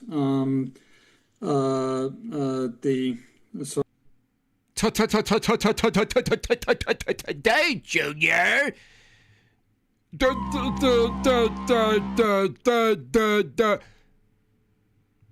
Sorry. As you were saying, what were you saying?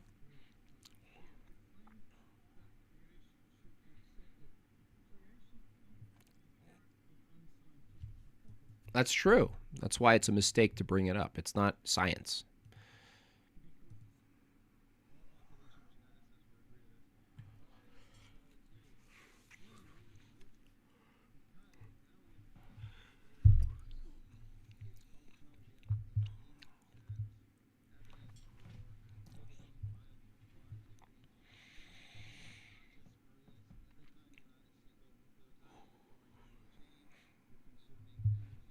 Oh my gosh.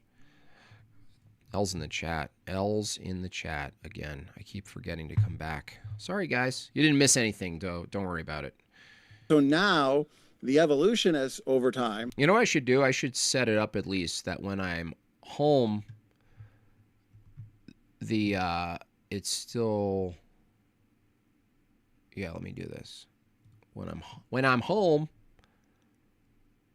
I'll just make it smaller. See, always improving. Always, that's what I'm doing over here. I'm always improving. Always going to keep improving. There we go. Get this so that you guys, I can switch back and forth and you guys will still see everything. And it'll just get smaller and then, you know, I can keep it going and keep talking. See? Just like so. That's right. Just little mountains, just like so. Here we go. have underappreciated just how functional the genome is. Since the genome is more functional than ever understood, that means even more mutations are deleterious. The vast majority of beneficials are reductive. I'm not saying they're all reductive, but the majority of them are reductive, and they simply can't counterbalance the damage done through the relentless influx of slightly deleterious mutations. So in non-crazy language, mutations lead mostly to, in the short term, what looks like neutral, but in the long term, damaging. So this is funny because the evidence that the evolution proponent brings to the table are instances at the bacteria or molecular level. They go, look, it's changing. And we go, what does that change? Is it damaging or is it not damaging? And it's always damaging. But you look at that, and if you use basic induction, if it's the case, the particulars in which you're looking at genetic mutation occurring and it leads to something damaging or neutral, you can't come to the conclusion that, well, if you give it enough time, those neutral instances lead to something like a fin growing or something. No. You can't say that. It doesn't make sense. Is JB pro or anti? Anti. Evolution is such nonsense. It's insane nonsense. It's all post hoc justification. There's so many problems with evolution. One, it doesn't make its way through the scientific method. That's like, okay, so it's not a scientific theory, so let's call it a hunch. I'm okay exploring a hunch. Let's explore a hunch. Don't call it a scientific theory, though. So the hunch is, over many, many years, many, many, many years, 4,000 million years, there are these mutations that happen with existing populations that produce not only unique appendages that do very specific tasks accidentally, but also change the whole of the population over time, the whole of the population. So you got like more myopic changes inside the body. There's a time where a liver wasn't a liver and it became a liver. There's a time where an organism didn't have a heart and now it has a heart, and it's all produced accidentally. Think about the complexity of the body. The heart does something, right? But from their view, it's accidental. It's an accidental thing that it did. And then it accidentally connected to veins and arteries, that accidentally connected to the brain, and everything accidentally developed from random mutation. But the accident was a happy accident because it happened to accidentally produce features that aided to its survival. All accidental, no purpose. This is the key philosophical problem with evolution, is that it has to deny purpose. It has to deny. Well, the problem with that is function and purpose go hand in hand. So you can't say there's a functioning liver and deny its purpose. You wouldn't know what functioning means if you denied its purpose. This is an ontological issue. They never know how to deal with this. They're like, what are you talking about? I'm talking about the liver just, does its thing over billions of years. Yeah, I know. Yeah. Like if you were consistent with an evolutionary view, if you ever really held the narrative, when you go to the doctor, God forbid something's wrong, something's not actually wrong. You go, is my liver properly functioning? And he's an evolution proponent. He's like, actually, there's no such thing as improper, proper. There's no right way of liver function. It just collectively accidentally functions this way for now until it doesn't, right? Just until it doesn't work in a certain way. It's all nominal. There is no universality of what a liver does. It's on its way in very slow increments of changing from that to something else. And also comes from something that it's not, just like their populations. That all populations come from something they're not. Now that inductively doesn't make sense either. There's no evidence of that. That's going to be a key angle, right? He's going to try to get into, let's examine the set of data, presupposing what I think is true. Does that fit the data? No. How about How about the data is we've never seen anything come from something it's not? Ever. So even inductively, it's insane. Rage Page, don't worry. Yeah, Rage Page is just asking questions. I mean, you'll get a little bit of, rhetorical bitch slapping, but, that's because we don't want you to believe lies. And so, okay, ordering of the fossil record and some transitional fossils. Let's go point by point through. Eric, I do appreciate the opening statements. Organisms are different in the fossil record than today. Well, of course. Organisms change today. Everyone in the chat, function and purpose is not ontological, it's teleological. You can't have teleology without ontology, dude. You can't disconnect the two, okay? You can't say the function of a liver, I agree, it's going to have a purpose. It's going to have a purpose, but you can't separate its purpose. Its purpose and its ontology are interconnected. It's teleology and its ontology are interconnected. You can't separate these things. You can't separate what the status of the existence of the thing is and separate it from its function. So there is no argument for teleology without assuming some type of ontology. They're interconnected. Your failing liver is actually just a new mutation. That means you're going to live. yeah, totally. Your great grandpappy is going to, your great grandkids are going to be at the effect of this. Don't worry. Organisms have changed in the past. Organisms adapt to their environments. And what we see based on the incredible functionality of the genome is that biological organisms have been front-loaded with the pre-existing ability to change in the first place. Early synapses, these so-called mammal-like reptiles I went through in my opening statement. Several of these examples we could discuss. Function and purpose. Well, teleology is higher purpose. We're not really talking about that. AU7. Teleology is usually like the whole meaning and purpose of life, like a philosophical. We're actually talking about, I would say it's like a lowercase purpose. You know what I mean? We're not talking about evolution does play in, because if evolution is true, there is no such thing as even uppercase teleology. We're not talking about uppercase teleology yet. It is related though. That's just a higher, that to me is a higher question. Teleology is not higher purpose. No, colloquially it is, philosophically speaking. Yeah, it is. We're talking about something bigger than just how something operates, generally speaking, toward what. We're talking about form, direction, and ontology. And what I'm saying is you can't separate these things, right? I don't know what you're arguing. You can't argue the teleology of something without assuming its ontology. You cannot separate the two. It's not. You can distinguish between teleology as purpose, but its ontology is going to be connected to its teleology. Otherwise, what are you referring to? Tiktaalik, the synapsids, we could discuss a whole number of interesting mosaics. That's all we find in the design world. And I think Eric missed the point, is that the burden of proof is on them. All we need to do is raise a little bit of doubt. And there's many models. It doesn't even have to be the young Earth creation model. There's many other models that can account for this agnostic data. These mosaics are one of them. Platypus, for example, combines mammal traits with reptile-like traits. Clearly a mosaic, yet no one calls it transitional. We find in the design world interesting mosaics, the crossover SUV, for example, military amphibious assault vehicle. Anyways, we're looking at purpose-built mosaics. And this is agnostic. It's not differentiating evidence.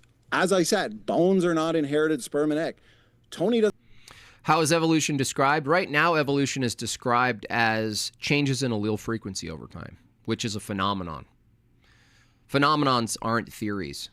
But again, we're dealing with people who deny the scientific method. They're like, oh, it's a changes in allele frequency. You're like, is that a observation? And they're like, yeah. And I'm like, what's the theory? They're like, that's the theory. Okay. All right. Okay, buddy. All right. Doesn't like that. Well, that's his problem, I guess. We've debated many geneticists and biologists, and they've all conceded that, yes, Fossils are fickle. They can tell any story that you want.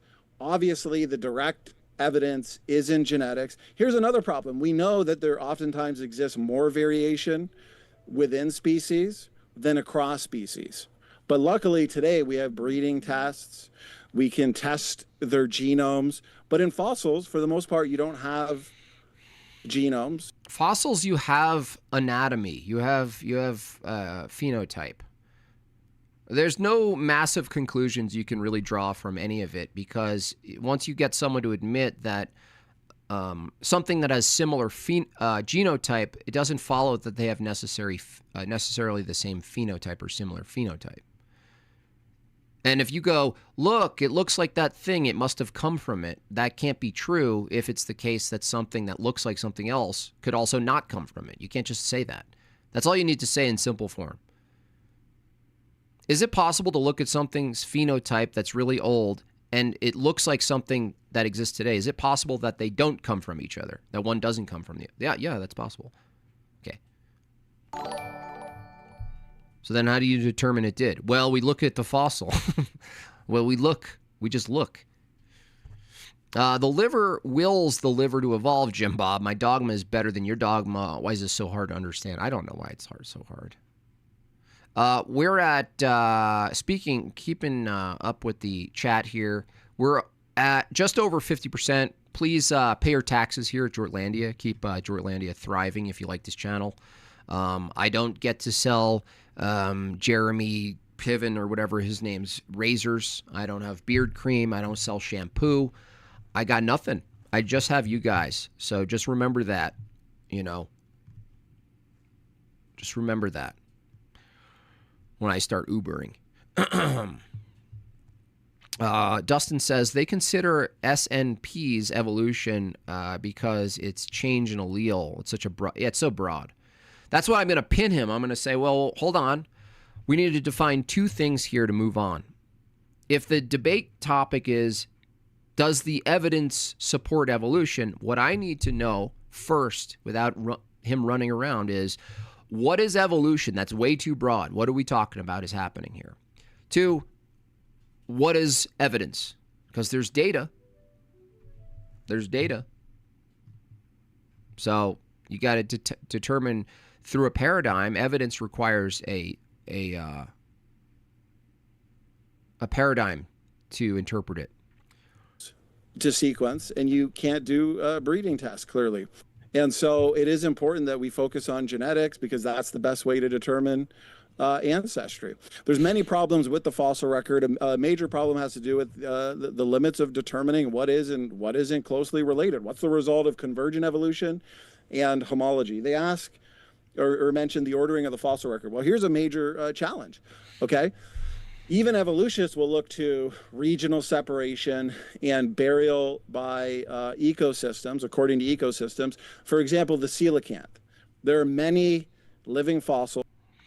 AE says, the Earth is old, we do evolve. No, you have no evidence that we evolve. Do I believe in the theory of evolution? Not really. We all evolve as humans. No, that's the point is, evolution assumes that humans evolved from something that wasn't a human. So to say we all evolve as humans, that doesn't say anything, because if we maintain our humanness, then there is a universal that doesn't evolve. Evolution holds that the humanness itself evolves. But you're saying we evolve as humans. Are we still humans? Okay, we're still humans. So that part doesn't evolve. So then what are you referring to when you say we evolve as humans? You're saying what? That there's some aspect to our sort of epiphenomenal features like our hair and stuff that changes? Well, that's adaptation. That would be just minor differences that are already pre-coded to change. So, yeah, that's a meaningless statement to say we evolve as humans. It doesn't tell me anything. Are we ever not humans? Were we ever not humans? What is that? What are we saying? What are we saying here? Nothing. We're saying nothing. JB, can the quote swear word beep sound effect override the audio of the videos? Maybe. Maybe. There might be some if-then statements with advanced scene switcher stuff, but I haven't figured it out. The Wollemi pine comes to mind. Here in the slide, you can see a coelacanth, a whale. They both live in water environments, a T-Rex and a human. Well, it was thought for... I just said the function and purpose specific to teleology, not ontology. What are you talking about? How do you tell me the function and purpose of something without assuming it's ontology, which is the way in which it exists? What are you saying? That doesn't make any sense.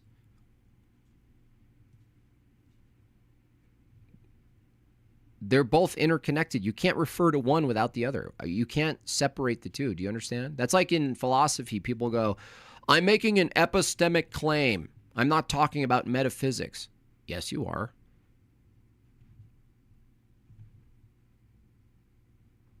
I'm talking about metaphysics, not epistemology. That's also incorrect. Do you use AI to run debate scenarios? No. Just people. For 65 million years that apparently the coelacanth, and yes, there is some morphological variation in coelacanths today versus in the past, but anybody can tell that they're both coelacanths. Organisms change over time, but these... the evolutionists were debating, they want to extrapolate this. This is an extrapolation fallacy to mean that fish and humans are related and bring in banana plants too. Okay. Bringing me up to 31 out of 50, y'all. 19 more to go, please. Inspiring Philosophy will be at DebateCon. It'd be great to see you fight him. Oh, impromptu evolution debate. Probably won't. I'd probably just cheers him and be nice to the guy, you know, because I'm kind of a dick online. It's important for these people to know when they meet me that I'm not actually as horrific as I am on my stream. So, you know, I hope him and I can cheers over a beer. Ignore them. It's some D3 philosophy undergrad. Yeah, it sounds like it. Okay, so 65 million years, it's assumed that coelacanths are extinct. All of a sudden, we see them swimming around in the oceans today in the early 1900s. He's a smart guy. Yeah, people can be smart and can be very wrong and inconsistent.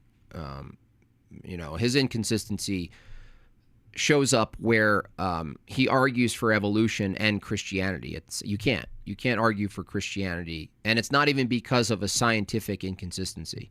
It's because of a metaphysical inconsistency, mostly to do with the collapse of humanity as a universal. If evolution is true, you don't have access to a universal called humanity. And if you don't have a universal for humanity, you can't argue that Christ took on humanity, took on human form, because that's a universal.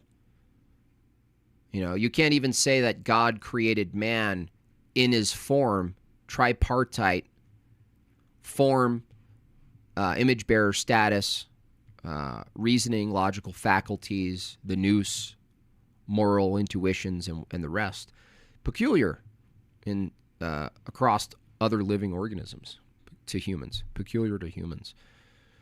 If that's changing in flux, then that's like a material natural side effect, right? It's not something we were created with purpose. Hundreds, I believe, is when we discovered this. Well, wait a minute. Jim Bob, what does ontology and teleology mean? What is the etymology of these words? Ontology is referring to the way in which something exists. Teleology is its purpose. What do you mean? Ontology is like the study of existence. So what do you mean? You're going to still tell me that you're going to be able to talk about something's teleology without referring to its ontology? How are you going to do that? Good luck.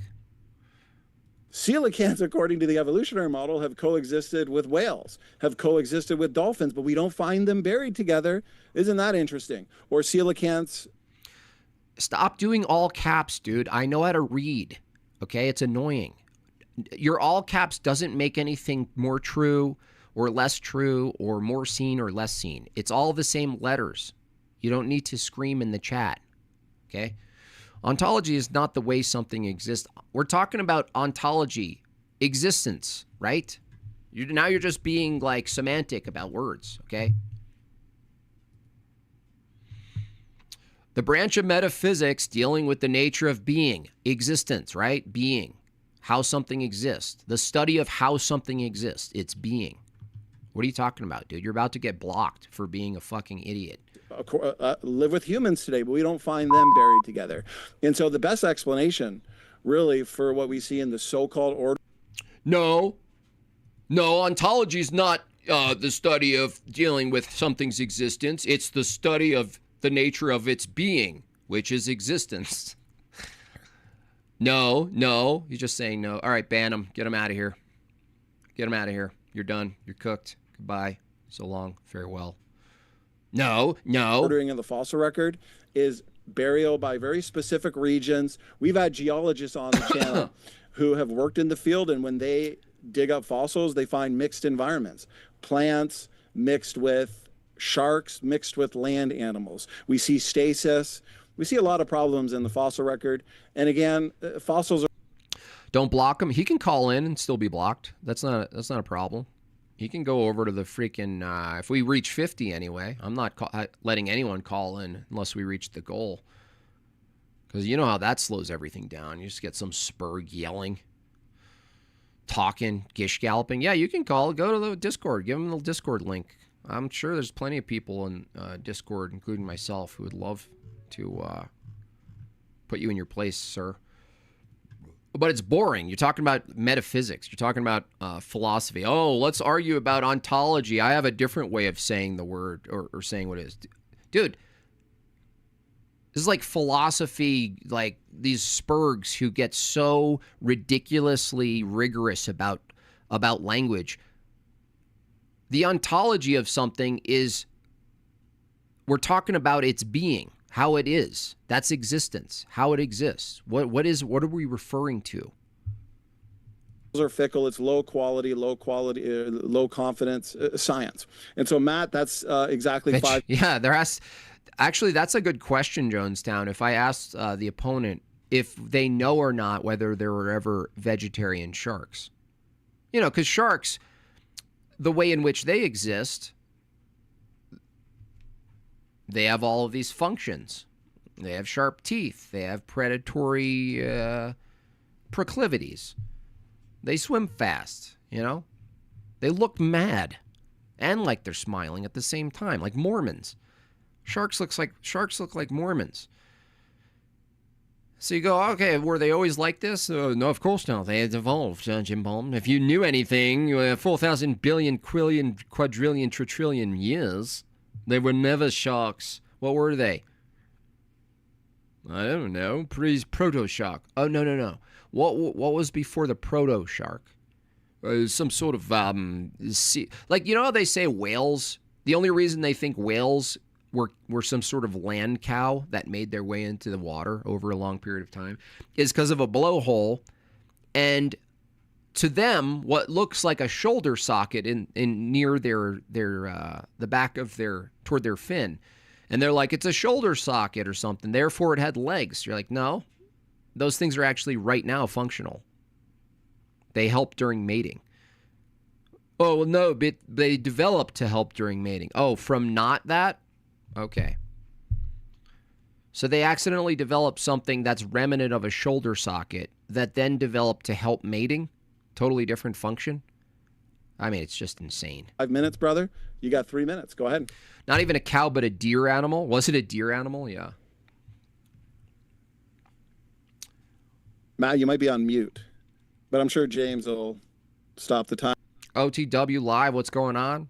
Shout out. Thanks for the raid. Timer until you. Oh, sorry. Yeah, I'm new to this one. Chill with Rage. Yeah, Rage seems like he's just trying to figure it out. So, All right.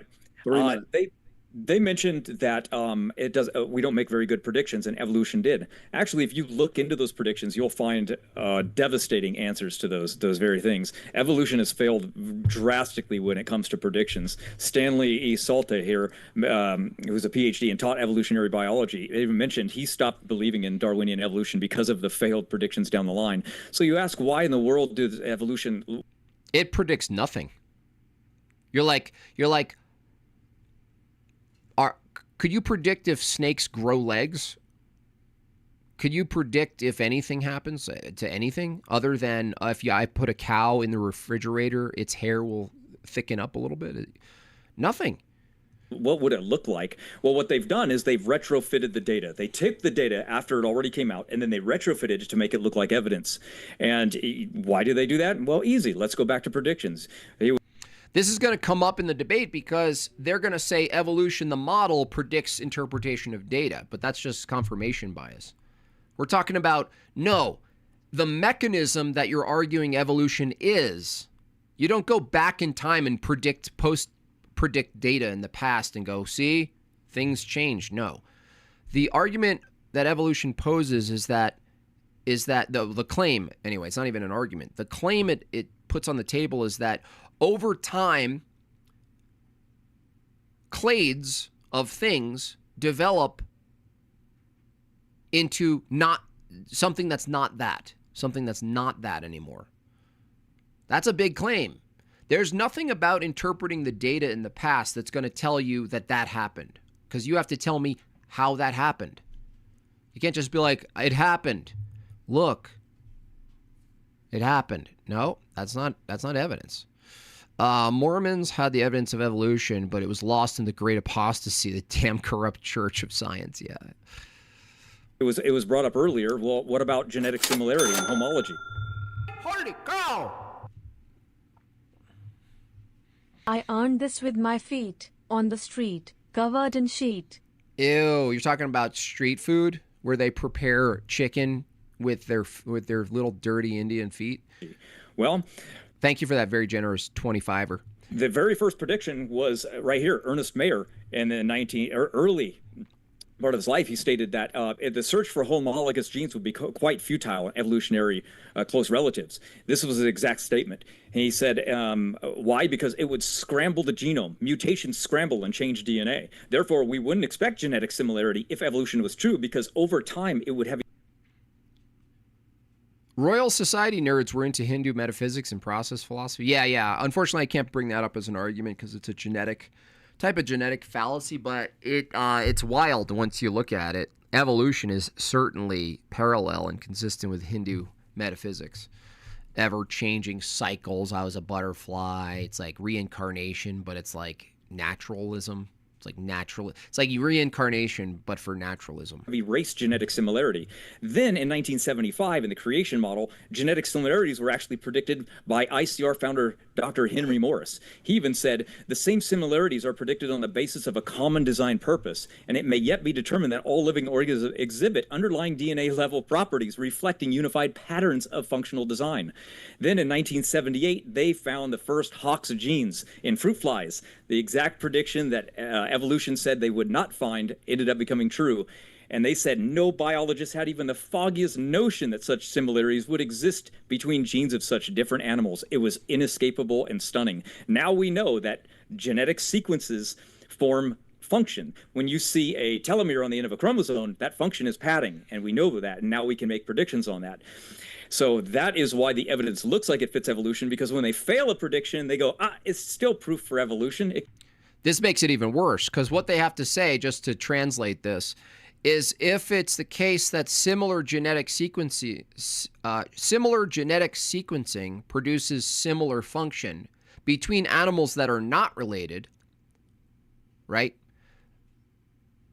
There's a big problem here. The problem with the evolution proponent is that if that's the case, if it's the case that genetic sequencing can be similar and produce similar function in two unrelated animals, well, that's why they say everything's related. But then it's the case that we're talking about when we look at similarity, we're actually looking a lot of times at function. But there's another problem here.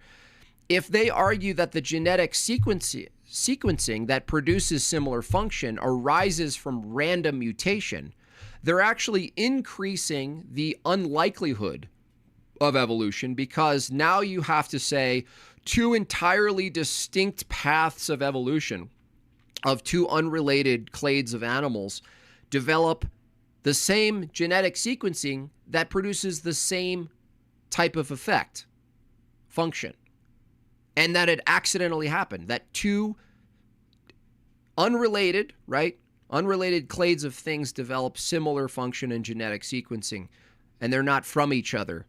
They have to say, well, they developed, like it's random, right? They have to say it's random.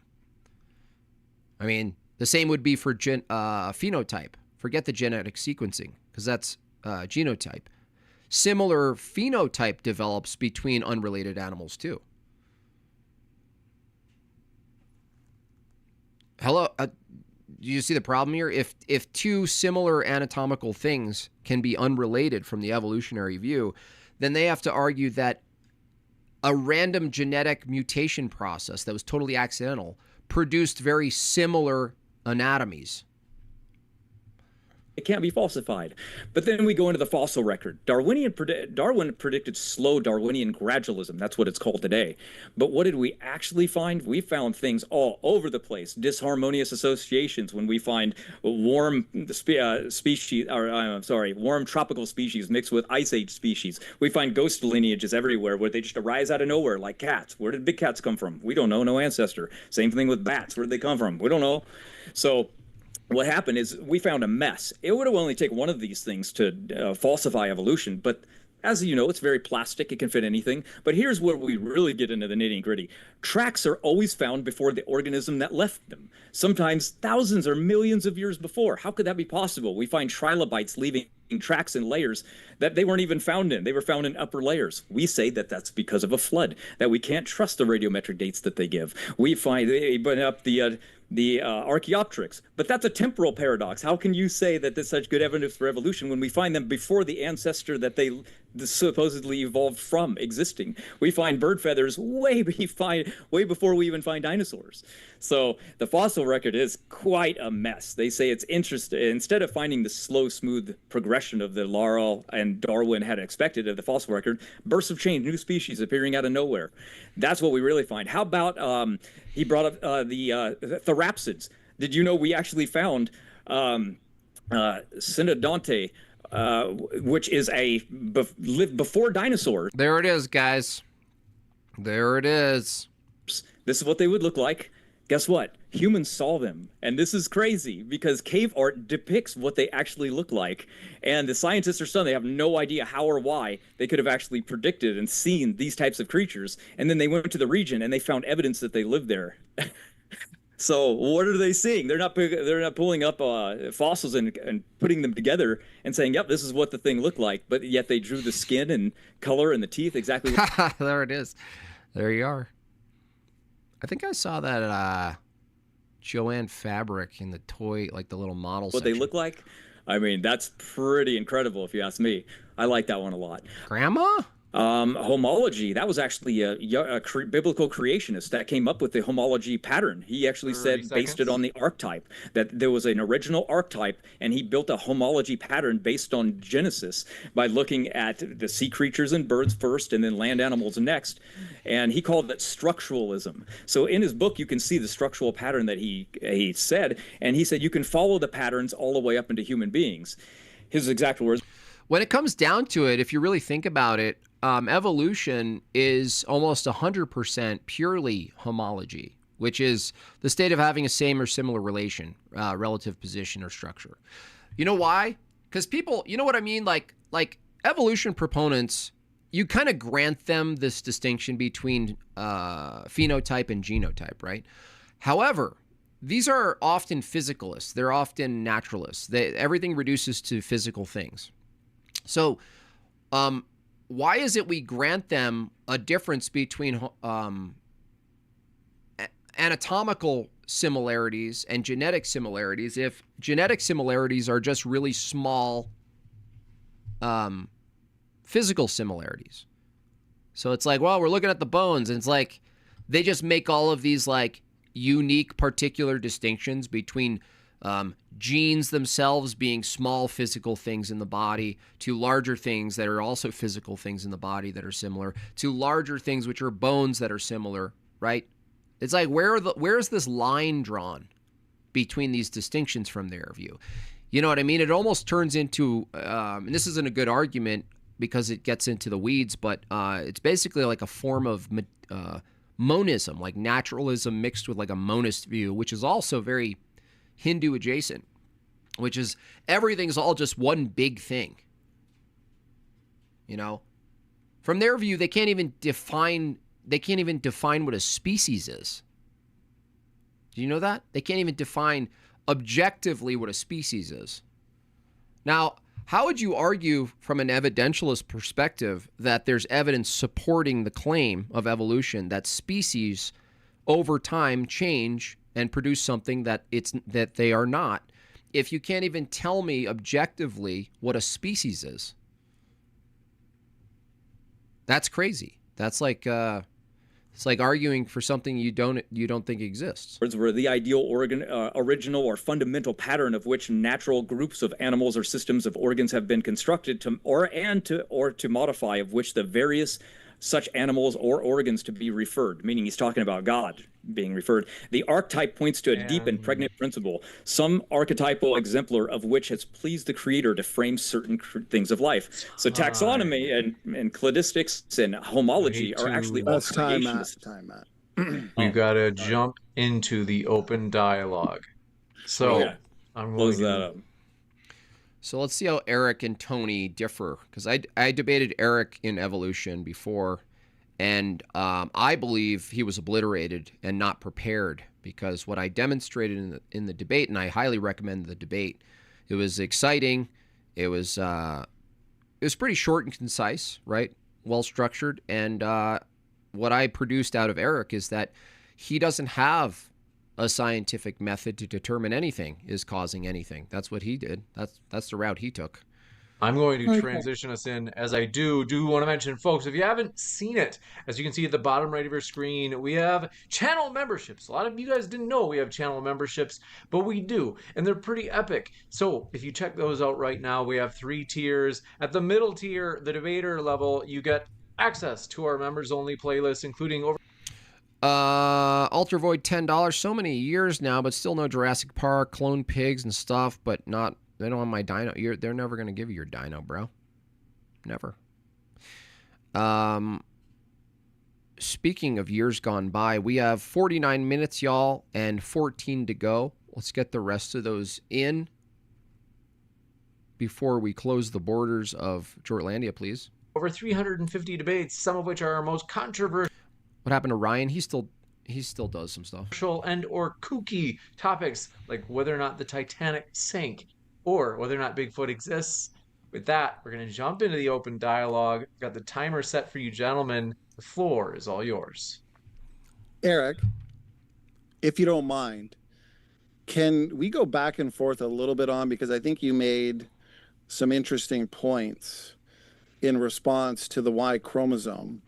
Can I briefly cover why I think it is important as compared to whole genome comparisons, and then maybe get your thoughts?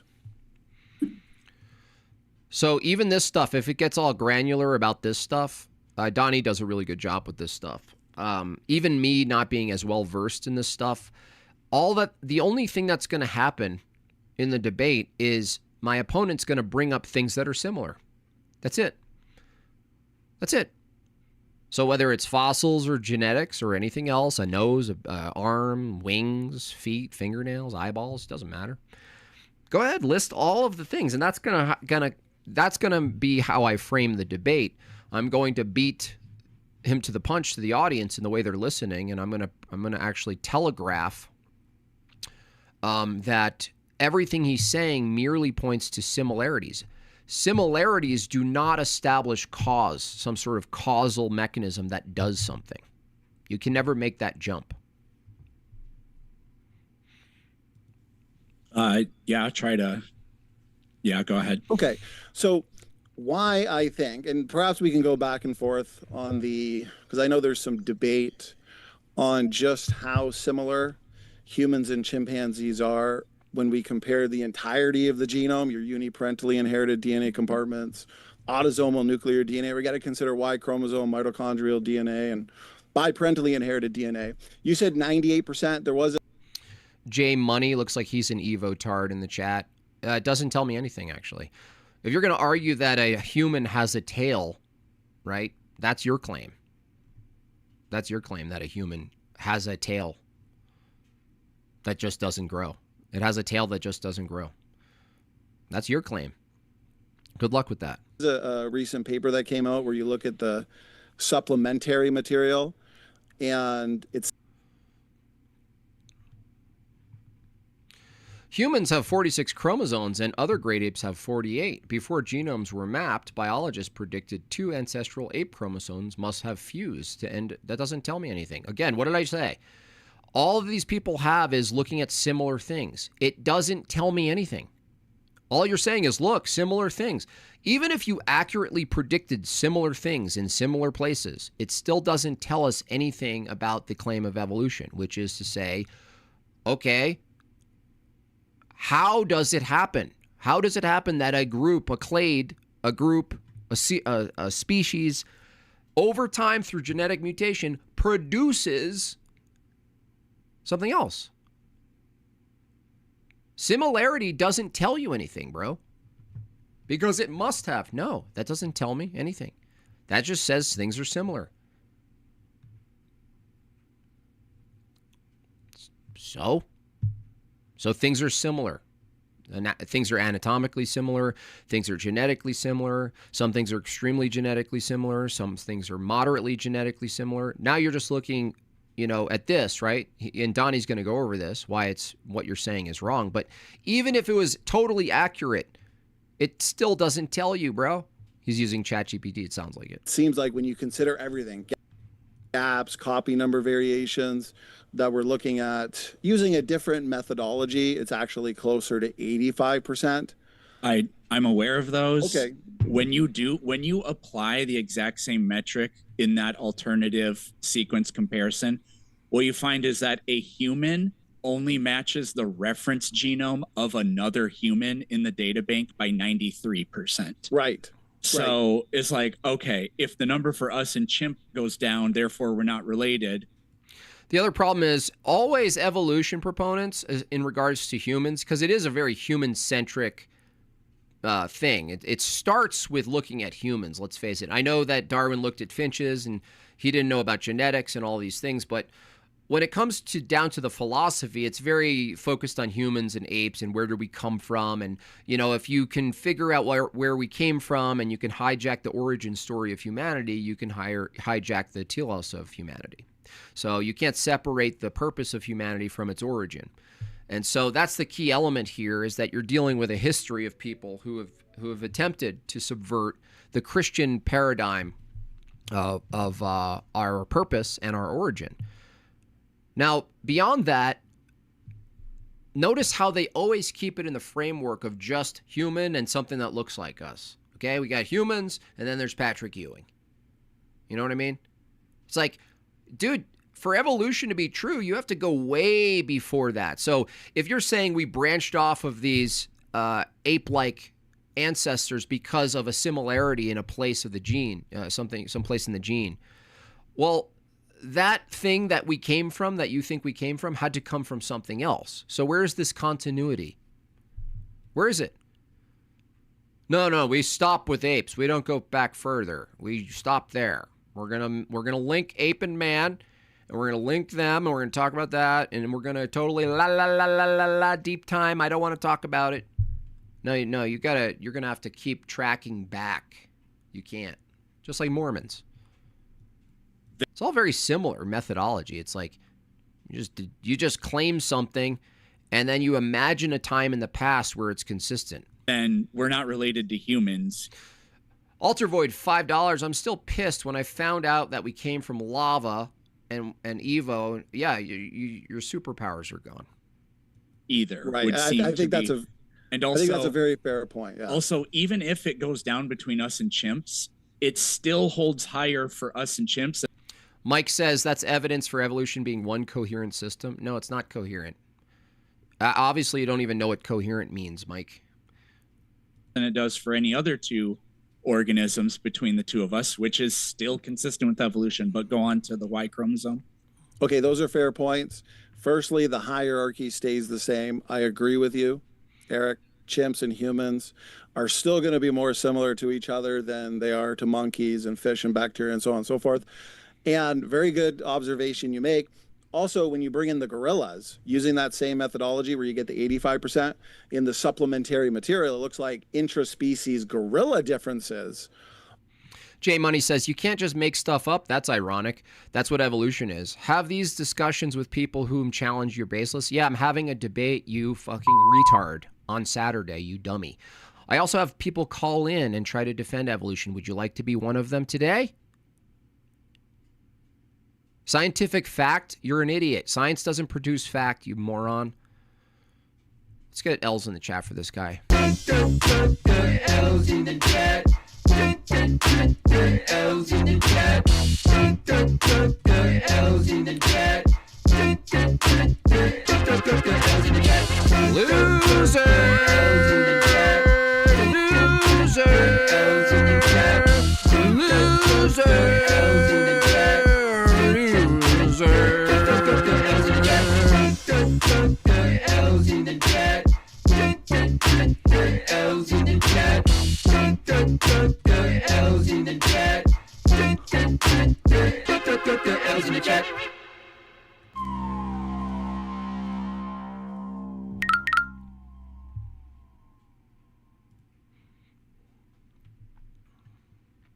Anyway, what was I saying?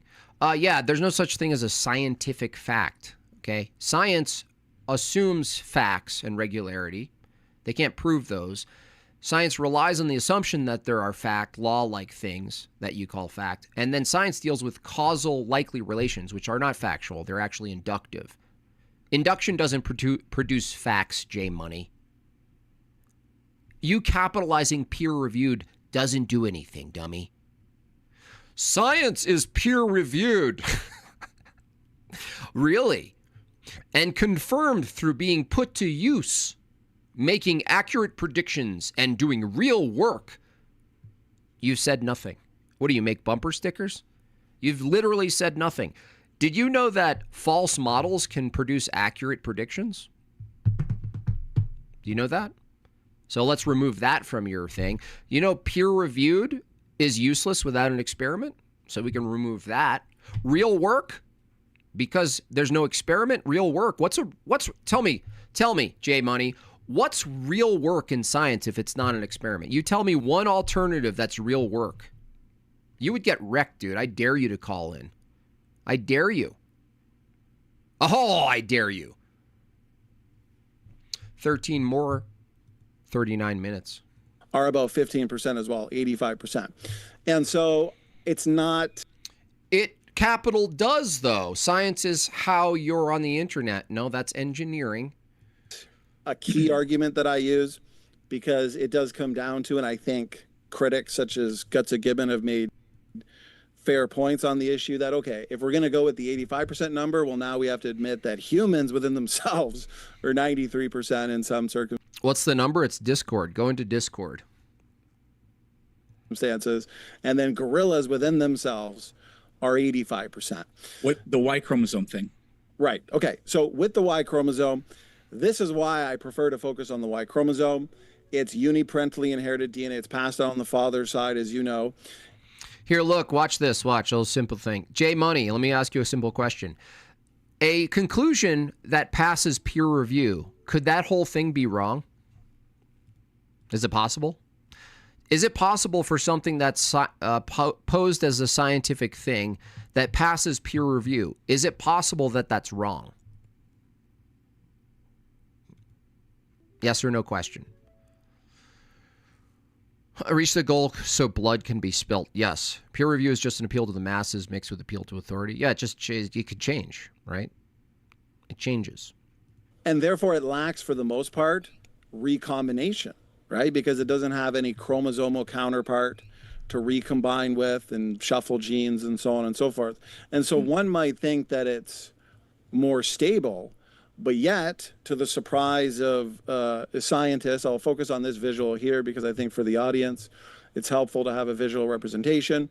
You can see the human Y here, and then you can also see the chimpanzee Y. And these are not just small differences. Again, for the most part, lacks recombination. There might be a little bit of gene conversion or at the tips, okay? But The chimpanzee Y is half the size. It has lost the entirety of its heterochromatic arm.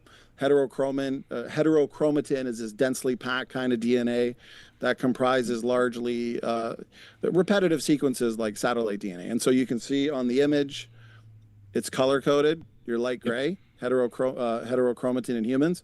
The chimpanzee Y, it's basically not there. And so I guess my first question, what happened to it? Was it just randomly lost after the split? Or how is, from the evolutionary position, how would you account not only for that difference, which I think is significant, but all the differences, Eric? So that's the thing, is they look at similarity and go, prediction, similarity. Did you predict all the differences? Sounds like an exception. Oh, let me predict something that's similar. Oh, dude, can you predict dissimilarity too, or you just only look for the confirmation of the similarity? Well, they've always looked at confirmation of similarity. It's in fact why they developed this notion of junk DNA, because they can say, look at all that different stuff that's unpredictable. That's in junk DNA. They don't use that term anymore, do they? The 4 laws of JB chat. Learn 1, just add more time. Add black hole if needed. Trust me, bro. And the last, fail then arise. Yeah. Develop over time. In the how do I account for all the differences in the Y chromosome? Right, and it's different to whole genome because it lacks recombination. One might expect it should be more stable. I actually don't understand the logic of that at all. I'm not a formally trained geneticist, but recombination to me would protect the Y chromosome from losing bits and pieces of it. Don't waste your time on low-class idiots. Well, I mean, it's fun at the end. If we reach the goal, it's kind of like a small party. It's like a piñata. It's like someone's giving me the bat and like, okay, do we want to watch Jim Bob hit a piñata? I just don't see your logic in the Y chromosome being. Jim Bob doesn't know what junk DNA is. It's a term used for DNA that they didn't know the function of, and the term junk DNA went away as they developed understanding of its function. That's what it is. Junk DNA is just a category that was developed because they didn't know something. That's what it is. There's actually no such thing as junk DNA, in fact. So when you say Jim Bob doesn't know, dude, I dare you to call in. I just still see nobody, no, what are you, Mike or Jay? Any of you guys. You can all jump in there. Atheism, evolution, on my Discord. I dare you. How dare you? Being more protected if it doesn't recombine. Any small change that accumulates in a Y chromosome doesn't have an X chromosome to cross over and maybe replace that with, because during meiosis, when you have crossing, let's say you have 2 homologous pairs, maybe one of those arms of the chromosome. For the piñata, thank you so much. 8 more, y'all. I will call in, and yes, that was ChatGPT. Come on, dude. Just stop. No, dude, look, what's the difference between me saying and you saying uh-huh? If you have to look up ChatGPT, all you're doing is uh-huh. So why is nuh-uh bad, but uh-huh is okay? Fucking retard. Loses a piece of it through a delete. So the thing is, he won't be able to talk to me without doing ChatGPT. That happens, but that's not a guarantee to be passed on, because what it will do is it'll cross over with its homologous. Isn't that just a partner. Story though, Eric? Because obviously we know that crossing over happens. We know crossing over happens, but now you want to extrapolate that to a common ancestor here, roughly 6 million years ago. But you told me a story. You just said, and I'm just going over the logic of it. Your story was the Y chromosome should not lose genes. Okay, well, that's just a story. If you want to call mine just a story, so is yours. But what I can do is I can tell you, with what I know about genetics, how the Y chromosome shrinking over time is actually not surprising, considering that it doesn't undergo. Okay, so do we have any modern organisms that? Okay, so do we have any modern organisms that have lost the entirety of its heterochromatic arm? And it is a fact that recombination, we have these chromosomes that line up, basically break, and then recombine. See, this is the thing. Me pushing back on the interpretation of this kind of stuff is not going to be a good tactic for me.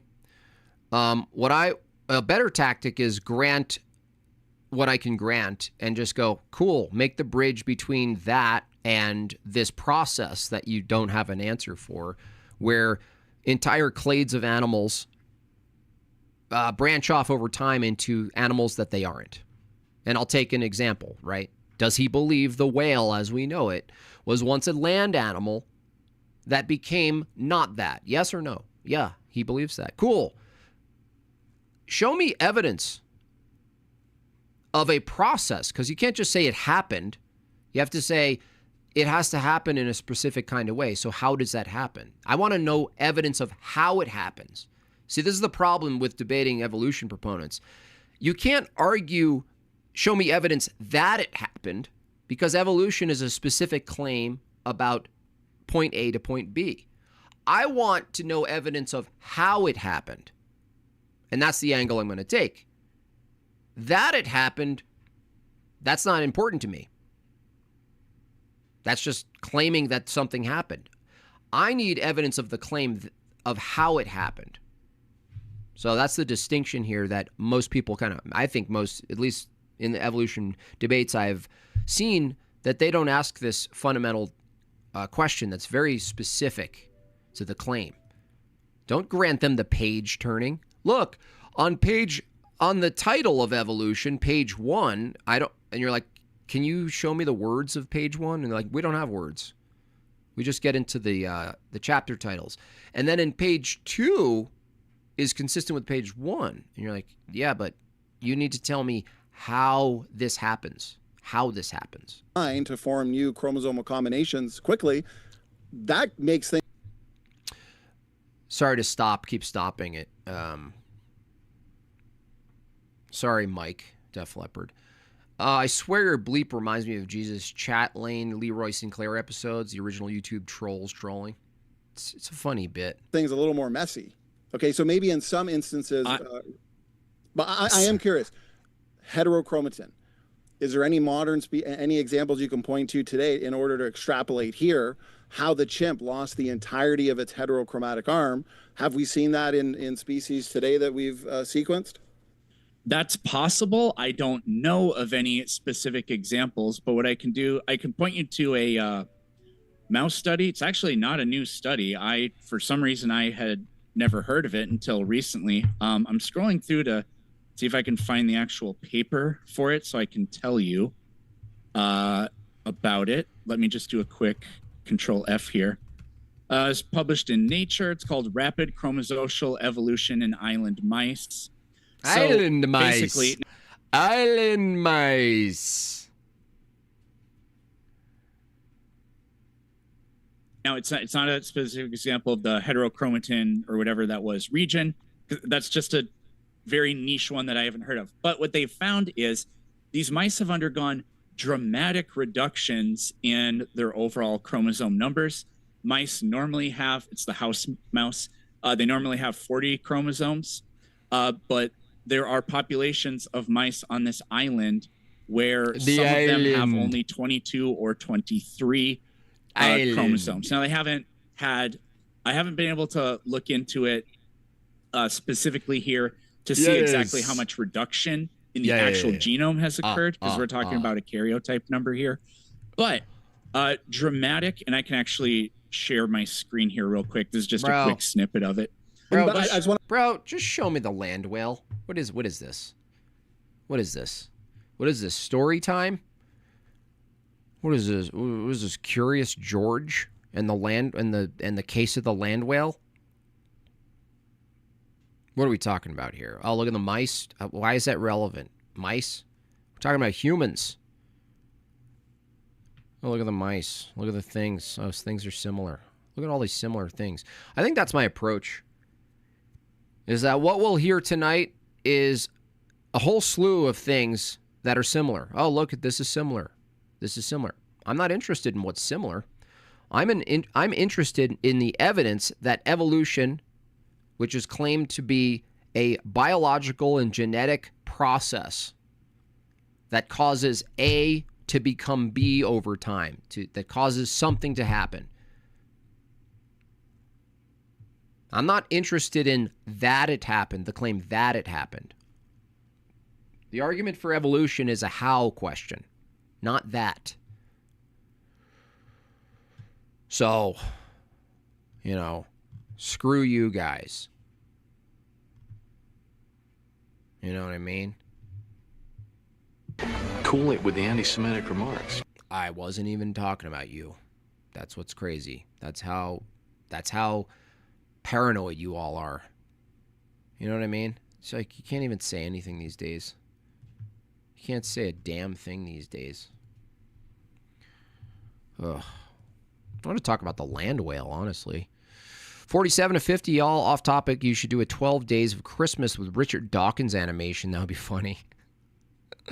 Richard Dawkins. I quite on the 12th day of Christmas my true love gave to me. I quite like the choirs and the things like blood, Haitian blood.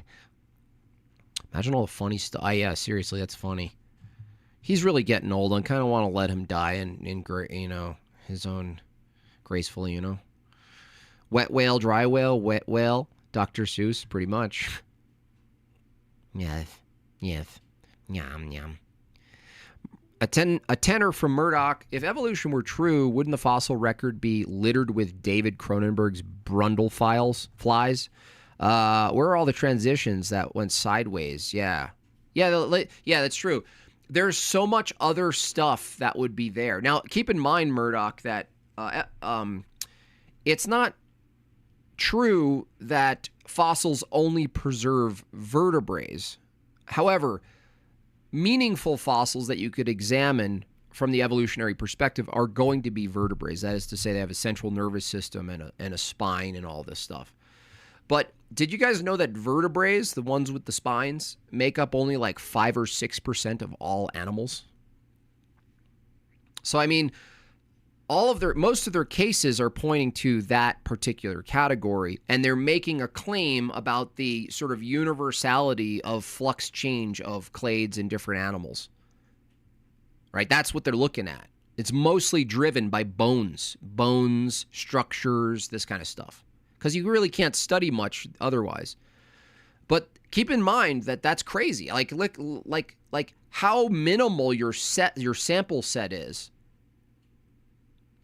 That these things that you're really relying on for the evolutionary view, right, to try to buttress it in regards to fossils are only make up 5% of all the animals. That's not to mention, if evolution were true, you'd be studying a group of animals that weren't vertebrates that became vertebrates. Where's the half vertebrates?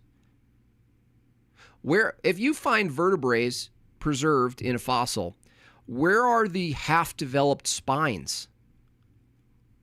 Clearly, between A and B, an animal or an organism that doesn't have that bone structure, and it develops from the evolutionary view over time, where you don't even need to say, show me the change of species, right? You don't even need to say that. You don't need to say, show me the in-between of the man and the monkey and the man. You can just do it by granting them that particular population, that particular organism, and say, okay, you got to show me where this development of a spine takes place, because surely there's millions of years of opportunity for an organism that's on its way of developing a spine. On its way. There is a distinction, on its way, right? They're like, I don't know. No, it just happened. I don't know. Well, it's like,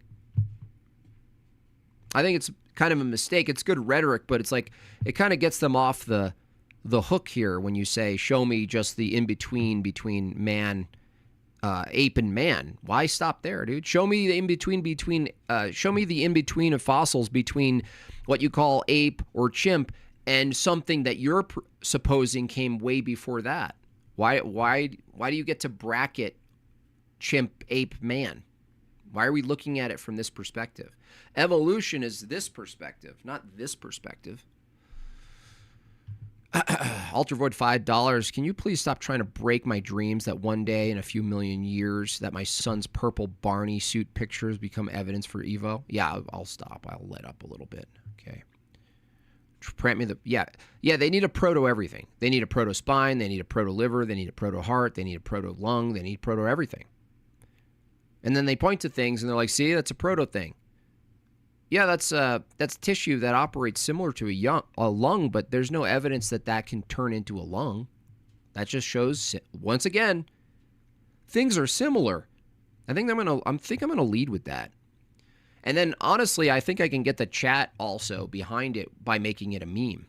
Things are similar. I should even do a freaking Stream Deck asset. You know what I mean? By the way, this is Modern Day Debate. It's not on StreamYard, so I will have the pleasure and joy with you all of you guys will be able to hear your own super chats ringing. They won't ring through to the other side of the debate. You'll be able to hear me muting myself and talking to you guys. You'll be able to, I'll prepare maybe a couple of meme Stream Deck assets for you. So it's going to be a grand old time. We'll make it into a party. On Discord, how do you join? You join by clicking, go into Discord, fill out all of whatever you do. I don't know. And click the, go into Atheism Evolution. Atheism Evolution. Go into that VC. Find Made by Jim Bob. Or you should be there. Go into that section. And let me see. Do I have Discord up on here yet? Yeah, Discord. Here we go.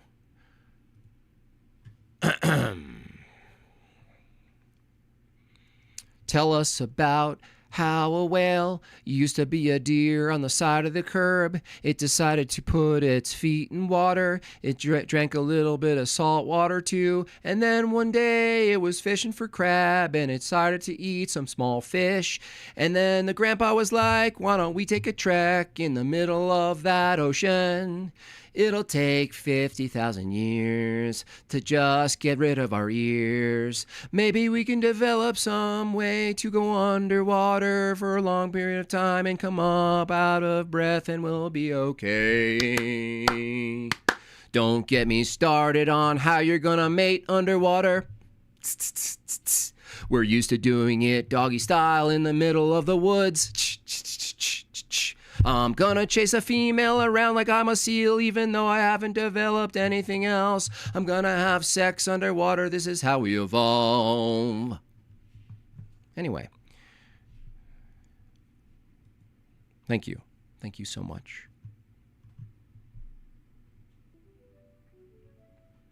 $5. The only reason Evo tards still consider tribes people less human is social. That's right. The old question about George Floyd comes up. And certainly it's going to come up tomorrow. He's not even going to know it's true. He's not even ready. He ain't even ready for this. Are you even ready? Huh? Gostamix. There's a cow in my kitchen and I don't care. Nice. There's a cow in my kitchen and I don't care. Cow in my kitchen and I don't care. You need to agree with the Discord rules, bro. Unbelievable. Every time. It's like I thought I was the boomer. Honestly. I thought I was the boomer guy. Jay. I thought I was the boomer. Jay. I see welcome, rules, roles, lobbyists. Yes, you have to go down and you have to agree. Holy cow. Holy cow. Tariff, going to see you this week. Thank you so much. That's awesome, Tyler. Can't wait. By the way, shout out. I have a couple people already willing to do this, but Mormons might be more comfortable debating 2-on-2 where it's not just them alone. So I had a couple people reach out to me, but I'm looking for a 2-on-2 debate with Mormons. I think it's going to be just as fun.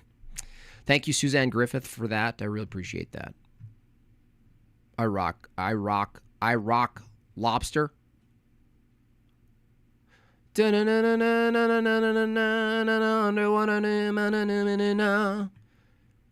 mean, think about that, you guys. Think about the visual of a land deer type of thing that slowly makes its way into water and then becomes a whale. Jay, I can, I don't know if you're on speaker, but I hear a type of an echo on your side. So I'm not sure if you're using your phone. How about now? It's good? Or it's still echoing. Yeah, you're probably, are you watching the stream? Is it still? Nah, I muted everything. Everything else is off. Like, only thing that's on is like this, you know. Everything else is off. I don't know what could be causing static. It's not static, it's an echo. So I'm wondering what the echo is from. Can someone else, actually, let me test it. Dustin or someone else just say hi and see if the echo is still there. Hello? Yeah, that's echo's still there for you guys. I wonder why that is. It's not showing up double on my side, though, so... Do you guys hear it? Oh, they hear it, no echo. It's me who hears an echo. Okay, then I'll just deal with it. Go ahead, say it again. Say something. Oh, yeah, so... Okay. Like, listen, I'm not like no evolution expert. I don't want how I came across in the chat to make it seem like I'm some evolution expert. If you thought I was using ChatGPT or other sources, you weren't wrong. But I do feel like the science is trustworthy, and I do feel like people that spend 12 years in their field, and some people even more, they get 2 doctorates in certain fields. This is what they do, and it's not for no reason. You gotta at least give more validity to that, man. Like, I feel like writing it off is just, or like just feeling like they're lying to you or something, like they have an incentive to do that. Like, we have scientists all across the ages, man, for over 500 years. You understand what I'm saying? Like, give science some credit. You understand what I'm saying? Well, I mean, I give the methodology a lot of credit, but the magic of science, which isn't magic at all, is that things that are believed within the scientific community, the beauty of science is that 15 years, as you say, or more of assumptions scientifically can actually be completely overturned, ironically, by the method of science, right? Yeah, but that's science updating the science, right? Science never claims to know something. What it does is, at least to my understanding. Oh, I'm sorry. Go ahead. Well, I just want to, before we talk about science, I want to make sure we're talking about the same things. Do you believe that a scientific theory is the product of the scientific method? Yes, but there's more nuance to that, because science updates itself, right? Science will give you its best. It's the best explanation that we can come to. Hold on. What's in question? What's in question is an explanation. So that's why I'm asking the question. Do you believe theories are explanations within science? Is what we call a theory is the thing we're referring to an explanation? Do you believe that? Yeah. Okay. That's how they go. Can you develop a scientific theory without it going through the scientific method? I would think that it has to. Because because it has to be, tried many times by different neutral people all around, like peer review. I agree. Well, peer review itself isn't the scientific method. Peer review sometimes reviews things that pass the scientific method, and sometimes peer review looks at things that are just assumptions that are argued for and if they make sense.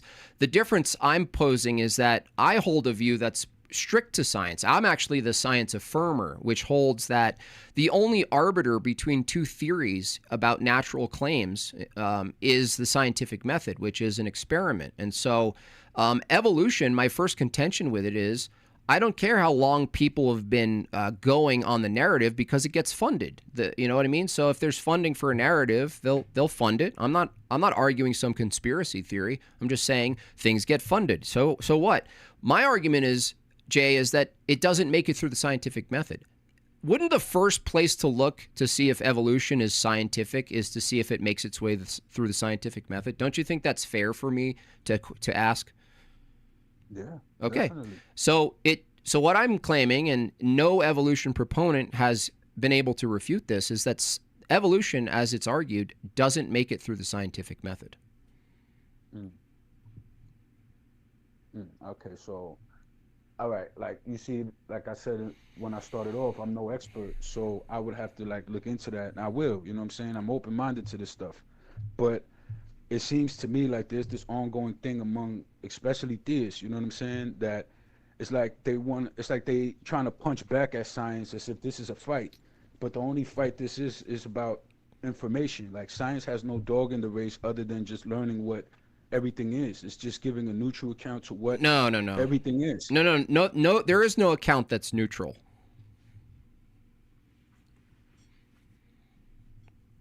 Every account of even evidence or anything, do you agree, has to be interpreted through a type of a view, some type of view?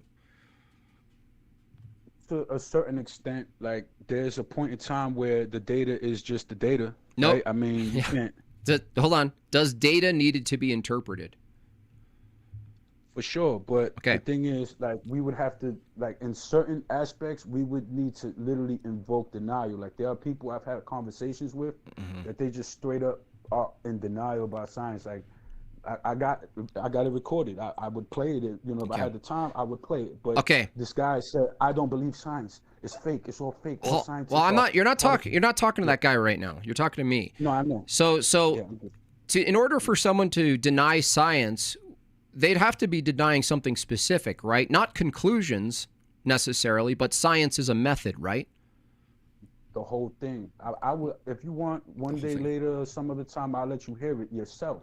You can hear the man's voice say. I'm not talking, dude. I'm not. He's not in the room. I thought you was talking. I thought you were talking about that. My fault. No, I'm saying that to deny science, to say you deny science, for you to say that's crazy, we have to know what we're talking about when we say science. When I talk about science in regards to natural science, evolution would be posited as a natural scientific theory. I'm actually looking at the scientific method. That's what science is to me. I don't know what anyone else is pointing to when they say science, if it's not the scientific method. So if you knew, how would you know someone was denying the science if it meant the scientific method was science? How would you know they're denying the scientific method? That's a good question. You see, I'm probably less of a science savant than you, you know, but ultimately the science works. The science works. Its best okay. way, right? Okay, hold on. Let's start with that. The science works. Now, if you're not aware, for instance, when you say science works, right? Could you tell me what the scientific method is? Well, listen, I've seen them break down things like abiogenesis and plants. No. I didn't ask about that. No, I'm not. I'm asking you a very direct question. Right? I'm asking you, do you know what the scientific method is? They theorize things. Probably I don't got the exact verbatim definition you want. Like I said, I'm no. Okay. Well, it's a method. It's not just a definition. It's an actual method that a person, who is in this case the scientist, takes us through. And so I have a problem with this. Now, you're kind of questioning. I get that you're just kind of like scoping it out and seeing what's going on, and I appreciate that. But the thing is, you're coming in here saying the science works, and I go, what's the scientific method? Because that's the thing I would posit that works, is the scientific method. But when you say science works, and I go, what's the scientific method? You're saying something works, and you don't even know what the thing is that you're saying works.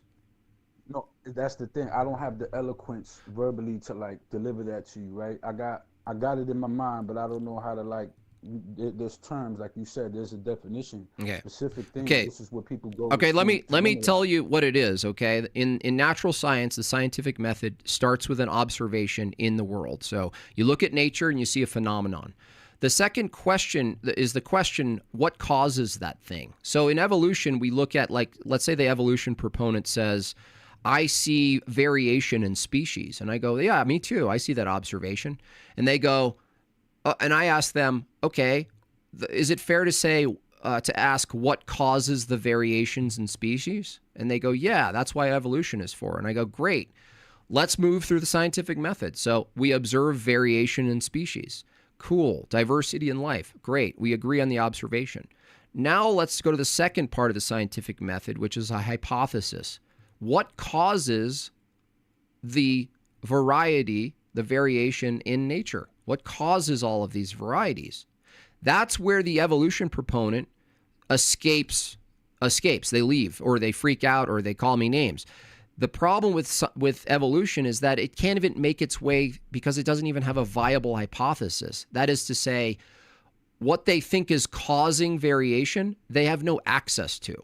Now, would you agree if I wanted to know what's causing someone to be sick, if it were in fact some sort of toxin, would you agree that isolating that toxin, introducing it and removing it would be a good way to determine whether or not we think it's causing the problem? Yeah, I mean, right. Obviously, if you think it's not good for them. Right. The way to figure out if the toxin is actually causing the problem is to introduce it to the body and remove it and go, oh, looks like it is actually causing the problem, or it's not. Maybe you come to the conclusion that it's not causing the problem. With evolution, there is nothing the evolution proponent can introduce into a scenario where they can demonstrate X is causing Y, the effect. It's not scientific. What it is a post hoc story narrative about where we came from and how we came to be. And that's all it is. So you ask any evolution what they're claiming, I simply ask a very simple question. And I really invite you to ask this with your friends who also maybe believe in evolution or think it's insane to question. Just ask this question. How do you know that? Very simple, isn't it? How do you know that is a simple question you can ask. And I promise you that very simple question, they're going to call you denier. They're going to call you names. They're going to freak out. They're going to try to gaslight you just by asking, how do you know that?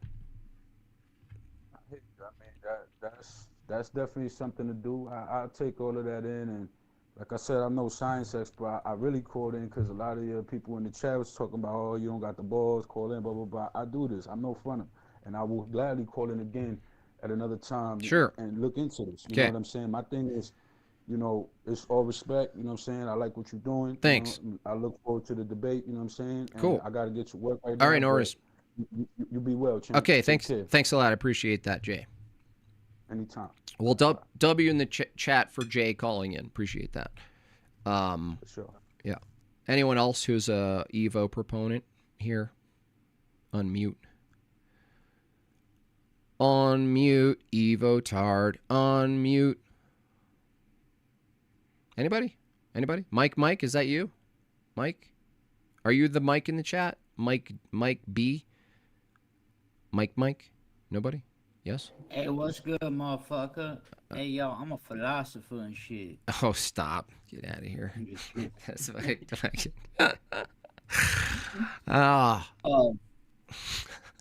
So Jimbo, the problem that I have with a lot of what you're saying is I think it's called your etymology and your metaphysics. I think you talked a little bit about this.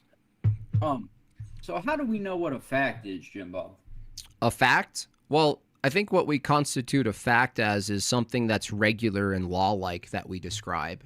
So it's still based on induction and an assumption that it'll be like that. Like, so if we said it's a fact that water boils or something at this temperature, or it's a fact that that the sun will show up and and it'll emit heat or something like this.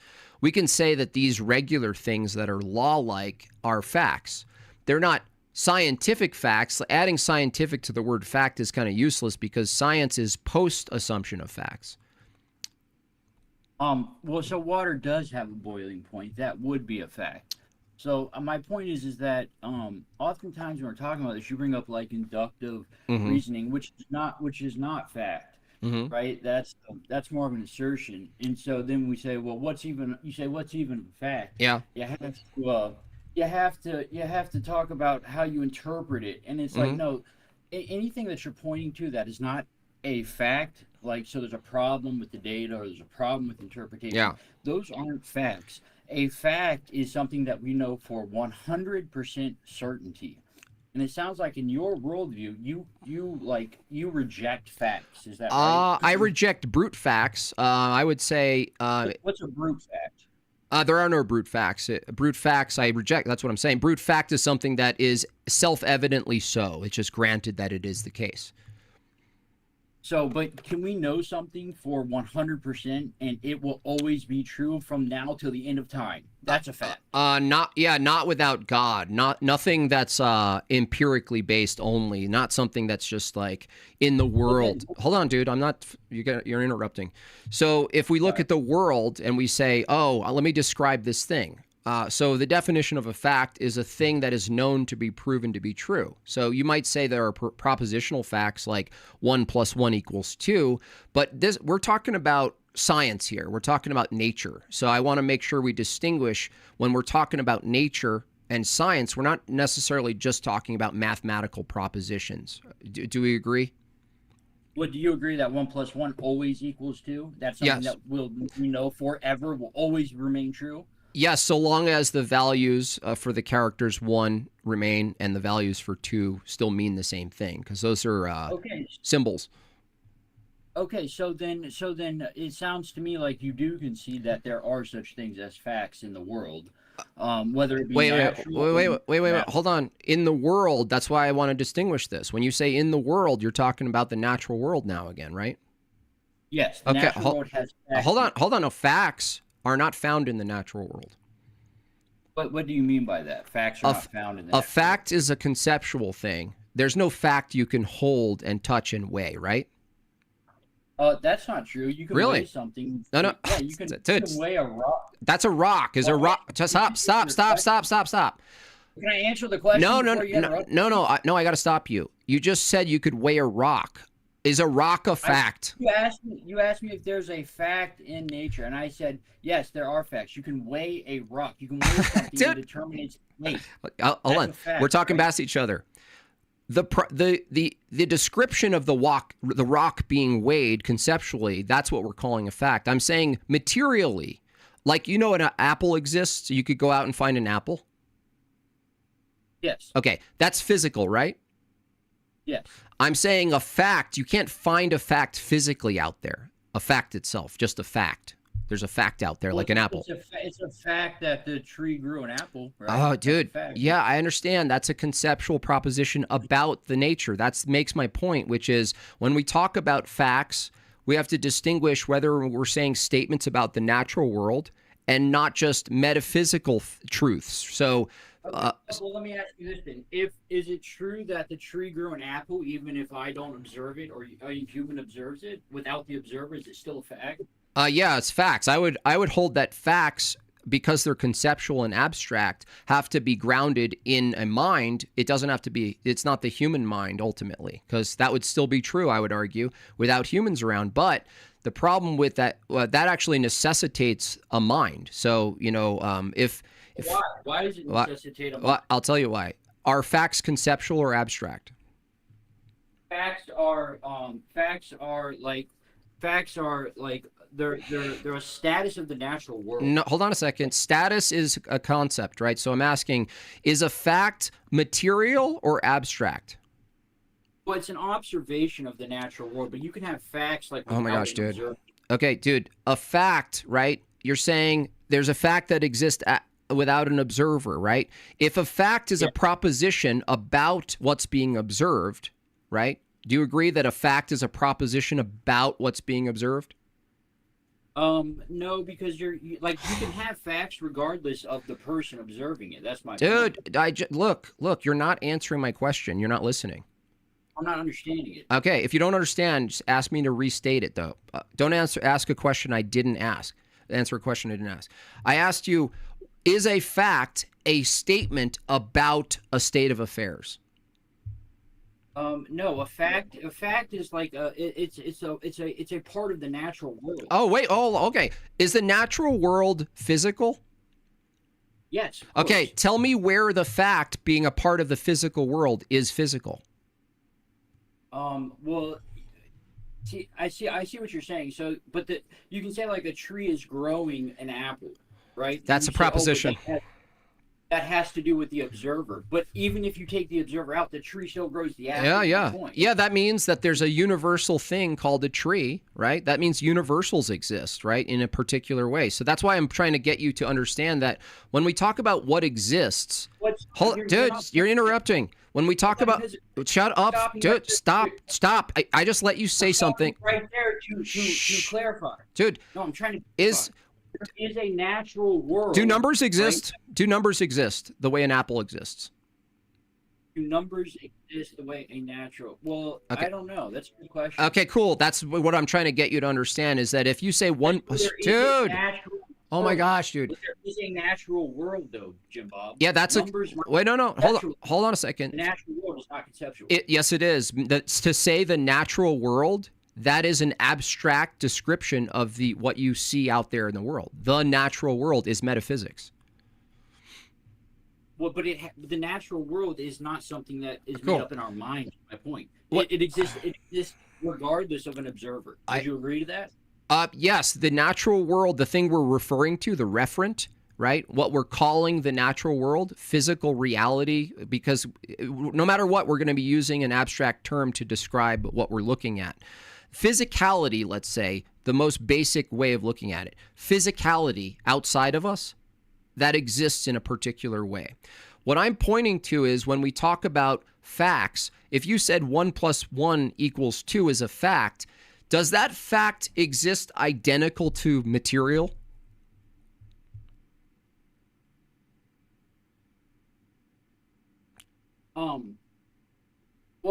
Well, see, I see what you're saying. Like, facts are a description of the natural world, but my point is that you can have facts without an observer.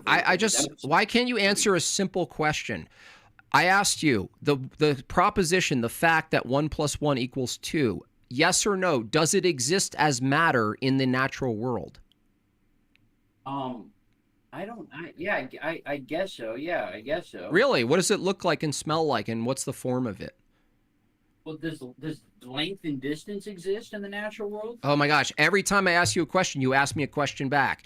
You said facts exist in the natural world with form. I said, how and where did you find or observe a fact in nature the way you observe an apple? You don't. No, but that's objective reality is my point. Do you observe Bro, dude, you're all over the place, man. I'm trying to use because I'm sticking with facts.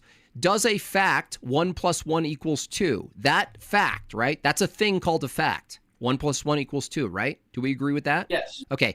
Yes. Does that fact exist? Let's start with that. Does the 1 + 1 = 2? Does that fact exist? Yes. Okay. Does it exist the way an apple exists? Yes, I suppose so. Yeah, numbers exist. Oh, fuck, dude. So, okay, the way an apple exists is material, right? It's crunchy. It has some of them have colors. They're distinct from things that aren't apples, right? Absolutely. Can I touch an apple? Yes. Can I touch the fact 1 + 1 = 2? No. Okay, so it doesn't exist the same way an apple does. Yeah, I guess you're right. Like, okay. Tangible existence, no, I guess you're right. Okay, so things exist that are not tangible then, right? So now we're splitting existence into at least two categories, material and non-material. Do we agree? Material and, logical is what math would be. Logic being immaterial. I'm talking about the way in which it exists. So you agree that there's things that exist materially, and because you admit that 1 + 1 = 2 is a fact, that exists, but it doesn't exist materially.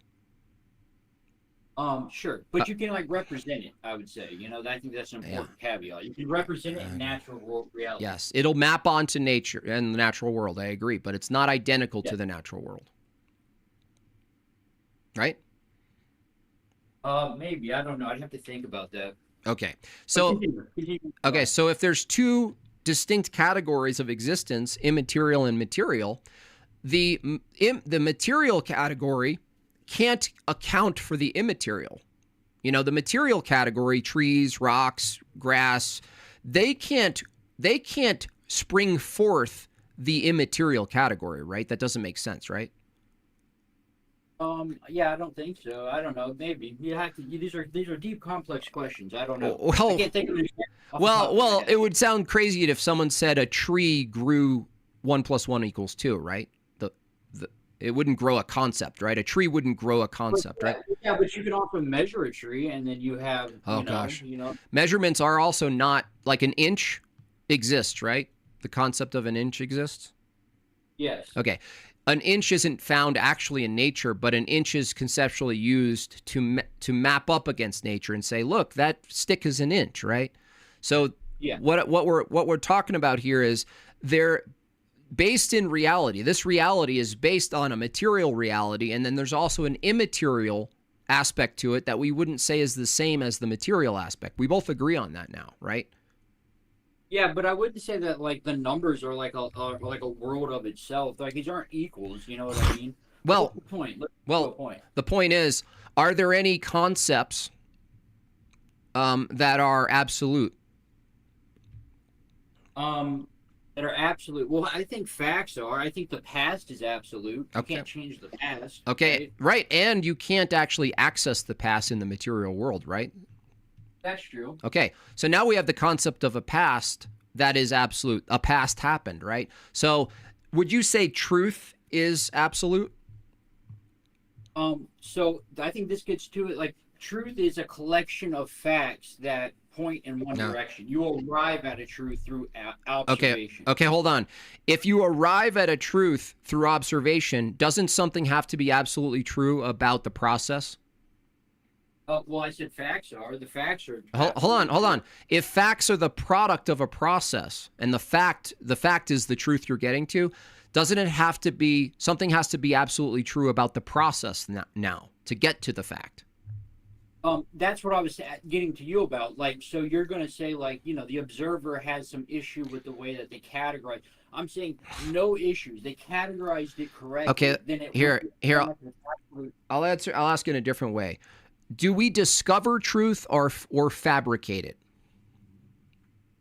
We discover truth through facts. Okay. So what we call a fact could be a fact one day, and then our observation changes, and then our statement about that thing could change a little bit, right? No, facts are facts. Okay, so whatever you thought was a fact today, you're saying it can't not be the case later. That's right. You can only be wrong in your analyzing of that fact today. Mm-hmm. That's not. This is why I make the distinction because you try to do all these things to go. Okay. Well, that wasn't actually a fact. Okay. And I'm saying no. Fact is something you 100% know it cannot change. Okay. So all these little you try to do to like weasel out of it being a fact. Okay. So you have it both ways at the same time. That's what I'm. Okay. Cool. All right. So we agree. The truth is absolute and unchanging, and we discover it over time in greater or less resolution. Is that right? We discover facts that lead to truth. Yeah. Okay. Truth is discovered, right? Truth is built upon by facts. Hold on. Do we build truth or do we discover it? I'm trying to get a clear answer here. Okay. I just went over this. Facts. You use facts. You gather enough facts about the world. They all point in one direction, and that leads you to a truth. Okay. So Are there any necessary things that have to be in place for you to do a process to come to facts? Is there anything you can list that need to be the case, that need to be true before you go and process and figure out facts? I mean, the natural world has to. Yeah. So that means that facts and truth actually precede this process, right? So the fact of the matter is the world has to operate a certain way. We have to have a mind. We have to be able to communicate. We have to have language.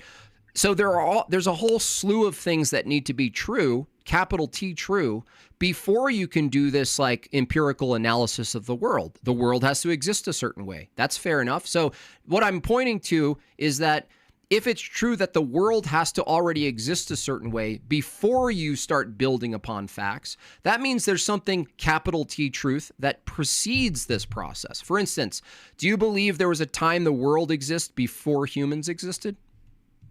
Of course. Okay. Isn't that a state of affairs that have to be necessarily true before you describe facts?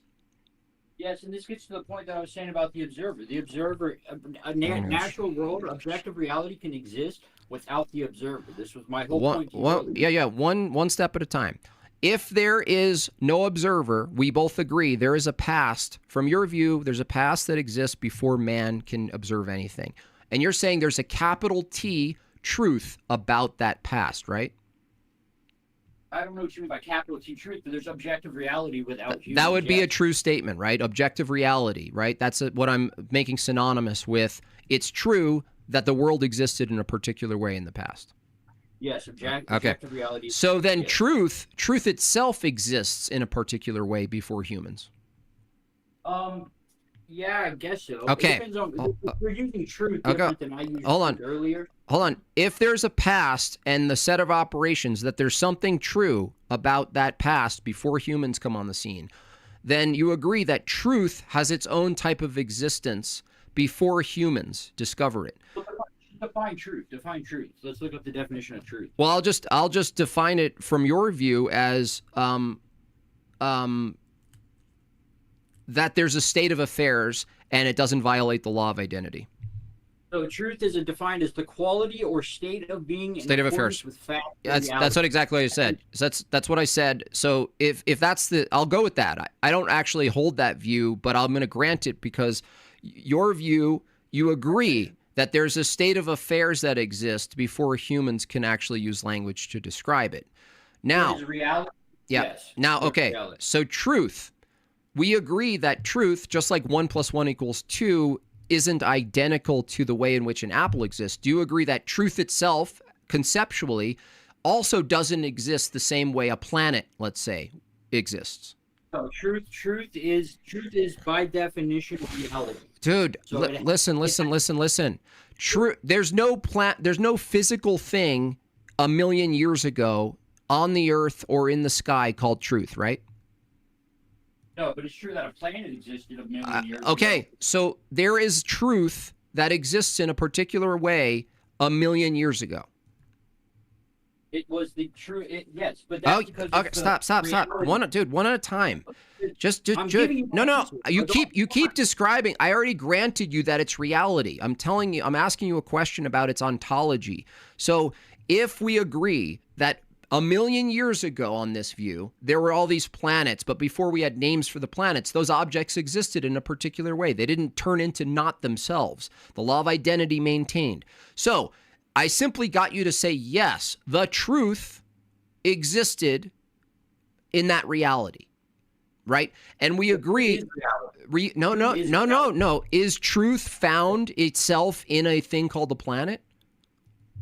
Truth equal reality in this way. No, dude. The word truth, no, stop. The word truth is not found in any particular thing in reality. You can't go to a planet a million years ago and find truth, right?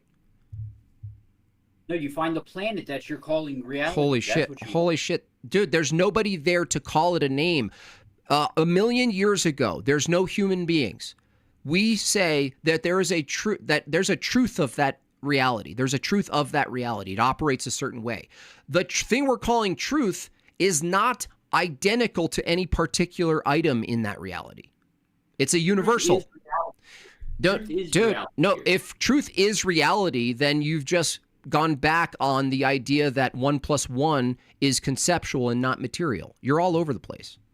What are you talking about? No, dude. Look. Is truth conceptual or material? Truth is material. Truth is the fact or reality. Dude, now you just contradicted yourself. Watch. I'll tell you how. I just asked you, is truth material or abstract? You said material, and you said truth is a fact. Just 10 minutes ago, I got you to concede that facts aren't found the same way as apples are found in reality. They're conceptual. You already agreed that there are two types of ways of existence, material and immaterial. Now, when I take truth all the way back a million years and you agree that it exists a million years ago, now you change what truth is to be its material. You don't know where you stand on this. No, dude, I didn't change anything. I've been saying this whole time that truth is fact or reality. Truth is Oh my gosh, dude. Did you say look, dude, you just said truth is fact. Yes. Okay. Does facts exist as material? What facts are we talking about? Any fact. 1 + 1 = 2 is an example I explicitly used with you. We already said that is like a logical structure, not Yeah. material. Does logic exist? Does logic exist? Yeah. Immaterially, conceptually. Oh, good. Logic exists. So good. Let's take logic instead of truth. Hold on. Just stop. You're spurging.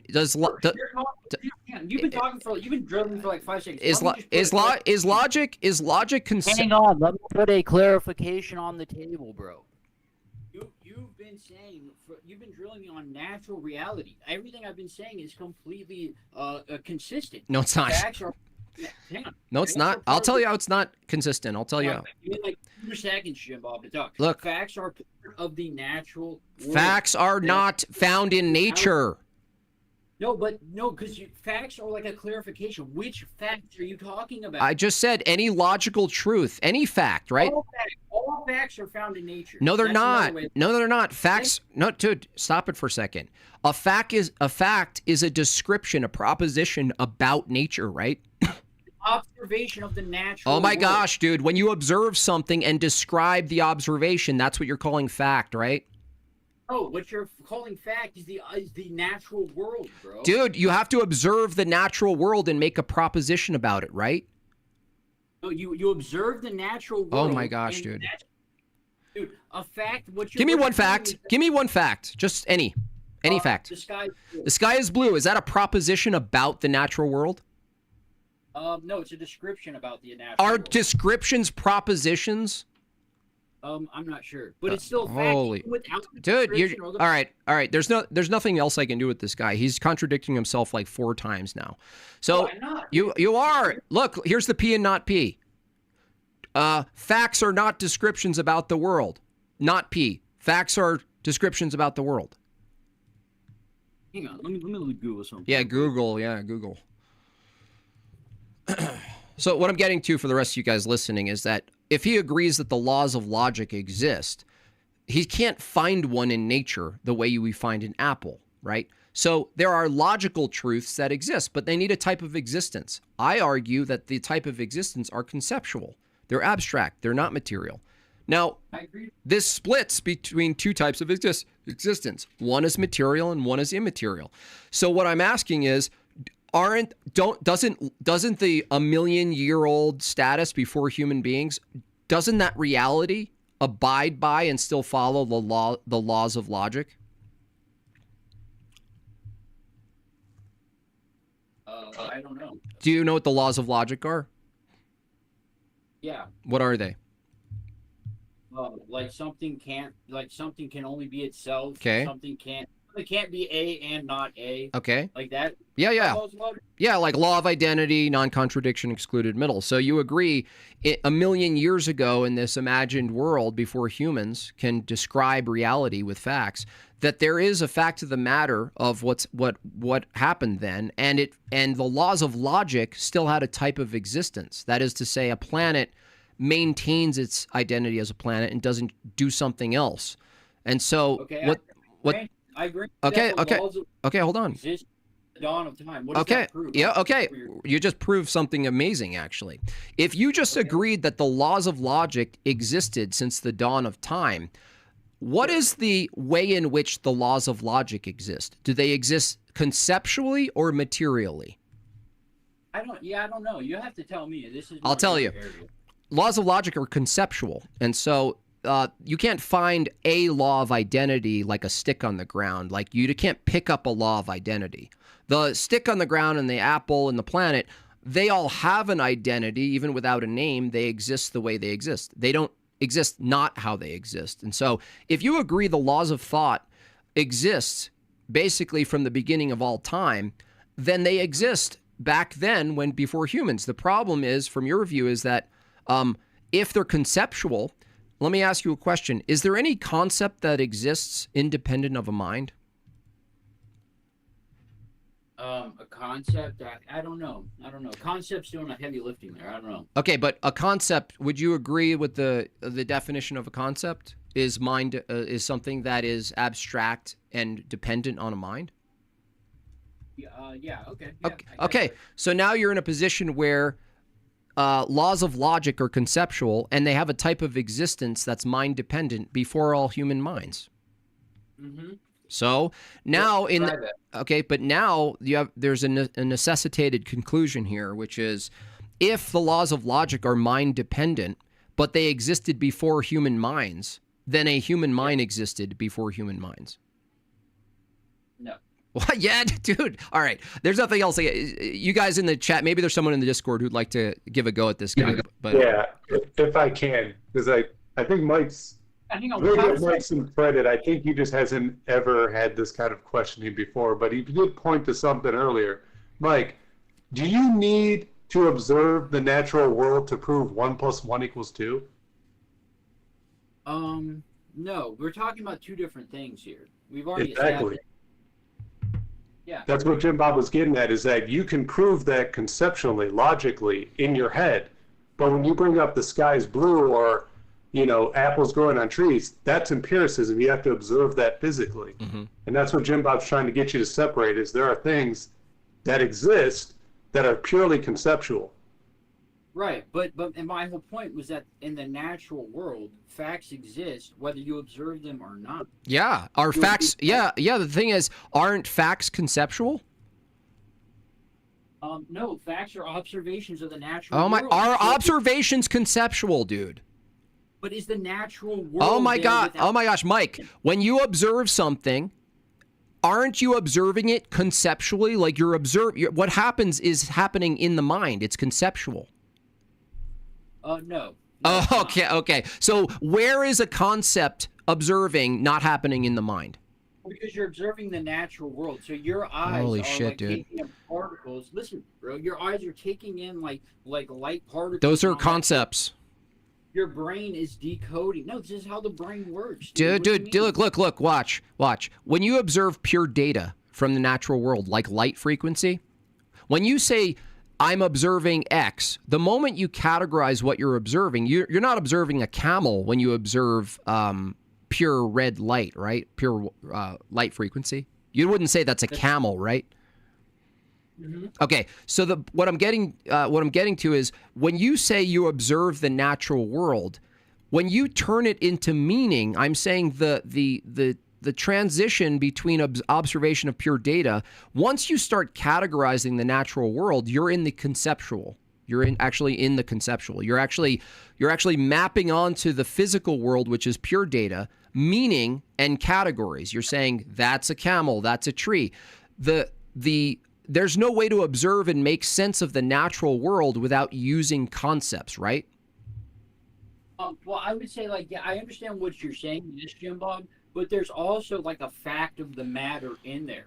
Whether you call it a tree or a camel, you're still observing that object moving over there, are you not? There's still a fact. Yeah, the fact is that it abides by the laws of logic, and I already did my work here. If the laws of logic are not identical to the objects, but the objects abide by those laws, and you agree that the laws of thought are conceptual, we've already necessitated a mind before human beings. You just rejected the entailment. I completely reject that. Yeah, but you have no reason to reject it. I laid out an actual syllogism, and it followed.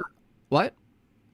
Well, I was just going to say, the world is not governed by the laws of logic. Really? What is it governed by? The laws of physics, buddy. Laws of physics. Do the laws of physics? Hold on. Would the laws of physics be known if they didn't follow the law of identity? I'm not sure what the law of identity is. That things can't be themselves. So when you say there's a law of physics, you're observing particular things, right? Doing stuff. Give me an example. Do the laws of physics exist without the law of identity? Is that was your question?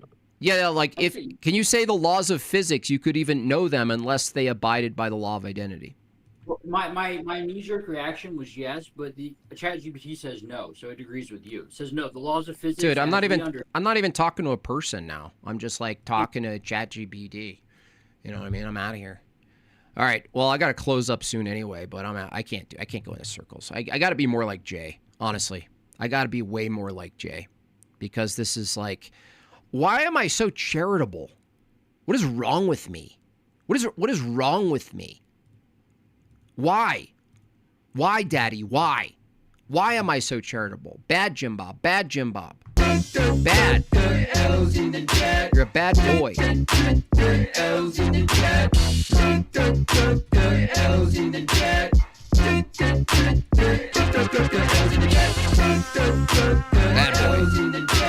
Real bad. Just real bad. It's my fault. It's just my fault. Worth a shot. It was worth a shot. I mean, he might think about this stuff, but someone else has him now, right? You can't do that. Like once people reject the logical entailments of their view and they just go, no, I can't accept that. Well, it's like all they're saying is I want to keep whacking off, I guess. I don't know. Maybe that's what they're saying. How do you account for the difference in moral standing for animals when the Bible makes no ontological differences? The Bible does make ontological differences. Humans are the only creatures made in God's image. Animals are not. So that's the ontological. What do you mean? I don't understand, Seabass. Are you holding that view, or are you presenting a steel man of a counter view? Yeah, God does make a moral standing between... it becomes down to duties. Animals have no duties. There's no duties for animals. There's no judgment, right? You can't judge a lion.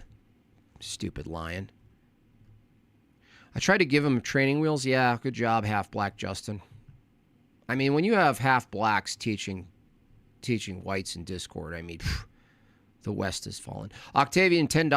WWJD. What would Jay do? What would Jay do? What would he do? He'd flip the tables.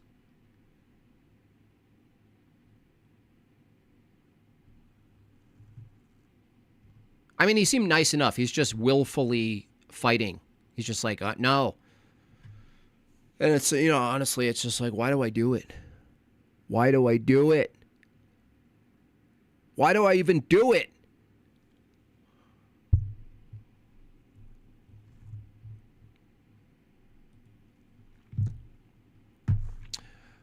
I just feel like playing the Why Are You So Gay song now. You know what I mean? Hit it! Why are you so gay? Why are you so gay? Why are you so gay? Why are you so gay? Why are you so gay? Why are you so gay? Why are you so gay? Why are you so gay? Why are you so gay? Why are you so gay? Why are you so gay? Why are you so gay? Why are you so gay? Why are you so gay? Why are you so gay? Why are you so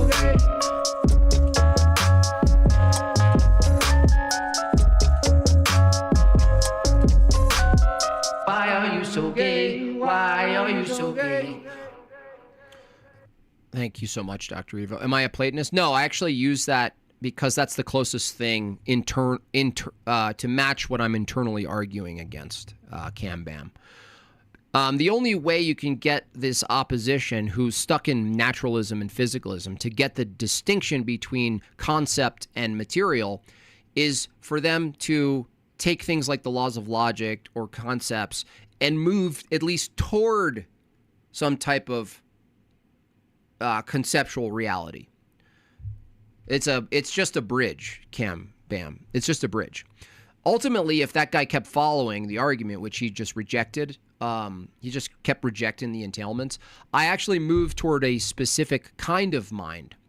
Now, I've gotten many people to just admit, yeah, actually, that does necessitate a mind. They don't like it, but based on the premises, that's the conclusion. Concepts are mind dependent. If there's a type of concept or abstraction that you admit must necessarily exist in a particular way before all human beings, then you've necessitated a mind. So the question is, well, what type of mind? Well, that's the next step. The next step is logic, truth. These are universal and absolute. Now you've necessitated a universal, absolute type of mind. Now, it still doesn't tell you who, but it's a bridge. And the bridge is really all you need, because then people then have to search for the most coherent account of who this is. And obviously, well, it's obvious to me now, Orthodox Christianity can account for holistically what would otherwise be the flirtation with divine conceptualism. It would move toward necessarily knowing the who-ness of God. Then you get into, well, who is the Logos? But you can't skip there. You can't just skip to it. You gotta move slowly. It's like one of those video games where you get on one raft, and you're paddling, and like you just got to jump on another one eventually. I've never debated, or even like in the short form, debated a physicalist or an atheist who can deal with that argument right there. If you reject functional interpretation of the image of God, what is it? Maybe duties, maybe capacities. What? Also, what about verses that seem to affirm this position, like where it calls Jesus the image? Yeah, Jesus is the icon of God. Jesus is the icon of the Father. And then that gets into, well, interesting. Like there are, essentially we are icons. So obviously when counter-Orthodox people hear that word, they think we're worshiping images, but they don't get that it's all consistent with Christ being the icon. But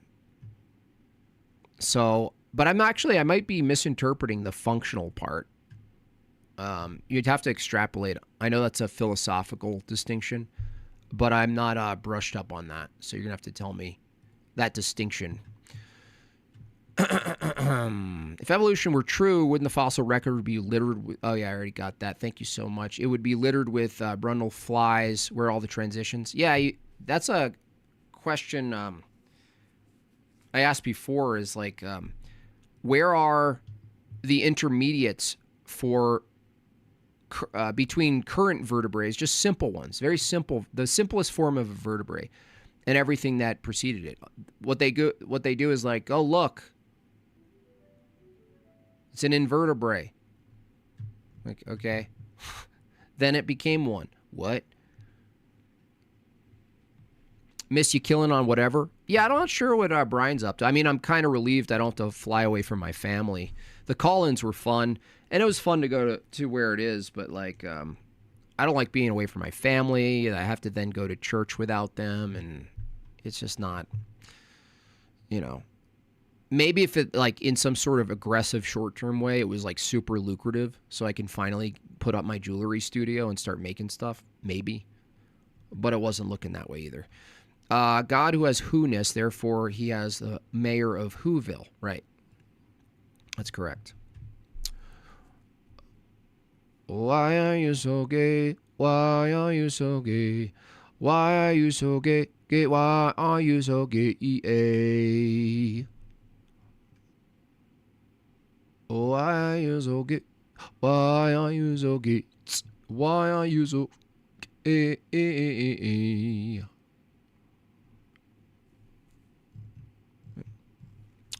Anywho, they're still dealing with him. If you guys want to run over there toward the end of my stream, I should end my stream quick. How about an aggressive 7 chats, please, for dealing with that? How about that? How about a little coddling?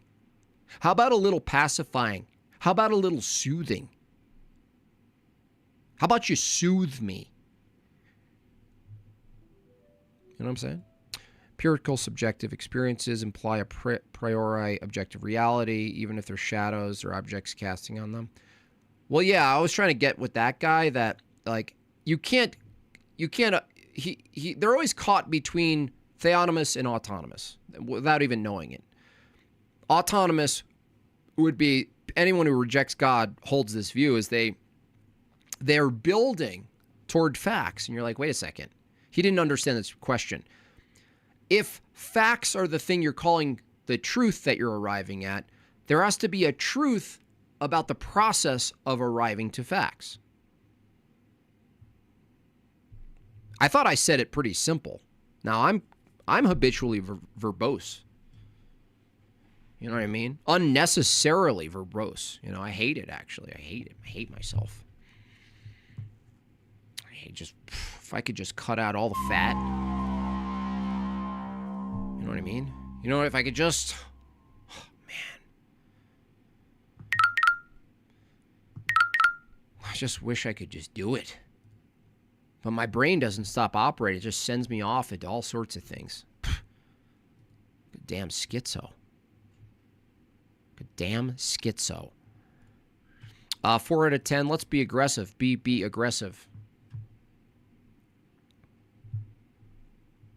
Soothe me. Sick 'em, Smitties. Truth is immaterial, just as the planet is immaterial, but truth's immateriality is invisible. I just want people to get that reality itself must necessarily include an immaterial thing. Now, what is that? The materialists can't say it. That's why, honestly, like, I'm gonna really fluster Peterson in November. I might actually get my physical fight. I finally might get my physical. Can you explain real quick how it necessitates the Orthodox Triune God? No. That's a really funny super chat, though. Thank you. No, I can't explain that really quick. Sorry. Just a fact. I just can't.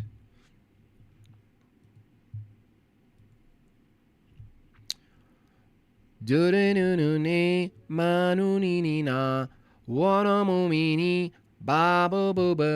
would start there, though. Eep XC. You would start Jeff. Sorry to leave you hanging for your $5. It's just true. I can't quickly do that. But yeah, you would look into the problem of the one and the many. So, like, if we do agree that it necessitates God, and we're just saying God is like the universal, you know, grounding universal mind of all things, that all concepts, or whatever, I don't know how you'd say it, but then you have to deal with, well, what would be like, how would this being have to exist? And what kind of problem would they have to solve? And one of the problems they would have to solve is the one and the many problem. Not only that, but God couldn't exist in a way where he's reduced to particular things, like objects, a collection. So monism and panpsychism and all this stuff kind of goes out the window. And then he couldn't be just one simple thing, because now like he's like he's in a category. What do you call that one thing? Oh, it's the category is God. Well, no, we would say that God transcends categories. Now, I don't even think that's too controversial to say. Does God transcend everything our human minds, the way which we put things together? I mean, it doesn't take much to say yes to that. He wouldn't be limited to our capacity to conceive. We're limited. And so God himself couldn't be constrained by these categories. Well, the only conception of a God that transcends categories, transcends the either or of one and many, would be a God that is both unity and multiplicity. That's the only way to escape it, is unity and multiplicity. Thank you so much for that chat. Holy cow! And that's the triune God. There's no other way you could try to, even in limited analogy, even in limited language. You know, when people start describing the Trinity, it gets a little hairy because of the limitations of language. But what we could say apophatically, which is the way to approach it, is apophatic by saying what it's not. It's not a simple category. It's not a simple particular. It's not a collection of items. It's not contained by one or many things. It's not reduced to one or many things. And it leads you right to the Trinity. And people go, well, that doesn't make sense in my materialistic temporal mind where I look at things as objects. Look at this thing. By the way, this is a mic sign Just a little hint of what the debate night is going to be. This is a mic sign, like an announcer, like a newscaster. Just so you know what's going on here. There, Jim Bob. Here's for your pacifier. Thank you so much. Take my money, but this isn't soothing money. It's your fruit. Thank you so much, James. David James Flood. Some Jort coin. Thank you. Yeah, fill those coffers. That was a lot of work on me. He's still in there. God bless him, though. You know what's good? I chew him up, spit him out, and Ephraim comes in his amazing composure every time. Ephraim's great. Jim Bob, do you think God is an outerversal being who transcends time and space? I would say God is not bound by space and time. He's not bound, but he can operate in space and time. I mean, hence Christ, right? Jeff, thank you so much for your other $5. Thanks so much. Just found you this week. Your debates have been getting me through a wild, rough week. Was wondering how you bridge those. Yeah, that's it. I mean, it's honestly, Jeff, it's insufficient. I gave you like elevator. I think you know that. I'm glad you asked, but you know, that kind of question, you got to get into, let's face it, you got to get into old Jay Dyer videos. And, but for me, honestly, Jeff, my pursuit of orthodoxy, just understanding that simply, I'm totally fine with the rest of the mystery of the triune Godhead. You know, I'm totally fine with whatever missing chunk is there. That alone, that problem solved. I was like, oh, okay. There's, if you look out to the other religions, even the other heretical Christian views, like Unitarianism, it falls apart. A Unitarian God actually doesn't transcend the one and the many. Doesn't solve the problem. Doesn't transcend one or many. Live debate, Officer Talmud. Oh, really? Where is that? I can send you guys over there. Who's he debating? I hope he debates Andrew, dude. These people. I mean, I kind of feel bad. I mean, Andrew's a close friend of mine, and I keep thinking of him as like a puckle gun. You know what I mean? I'll catch up with him and be like, hey, dude, how's it been? Wild ride. Hey, by the way, could I just use you as a machine gun? Oh, wow. Can I just show you the insane G? Oh, it's the same one. Look at Megbob just got me. A wired gaming. Dude, next is a red gaming chair. Thank you. Shout out to Megbob. W's in the chat. I will never have this problem again. You see this? You see this? Now I can download Battlefield 6, right? Right? Guys? Rachel? Rachel's laughing. Seriously, though. I'm objectifying him. It's disgusting. I'm objectifying him. I'm sorry. Forgive me. You know what I mean? Like, hey, Andrew, how's it going? Can I pull a pin and throw you into a group of people, please? I just can't line them up fast enough. Yeah, if Officer what is his name? Officer Tatum. Yeah, it's kind of awkward, too, because his wife is a huge fan of mine. But, once you get into Zionism, you could still be my fan. It's just that you cannot go on the airwaves touting that nonsense. I mean, just 2 years ago, he was explicitly denying the divinity of Christ. And now he's arguing Israel. Like, it makes sense. If you deny the divinity of Christ, you have no church. You have no bridegroom. Who's your bridegroom? Israel? Oi. Oi, oi, oi, oi, oi. G502, look, I love the dorks in the chat. God bless you. Like, look at Dor. He's all, yeah, classic, great censor. I love it. Dude, this is so nerdy of me. See, I'm a bit of a hipster, I think.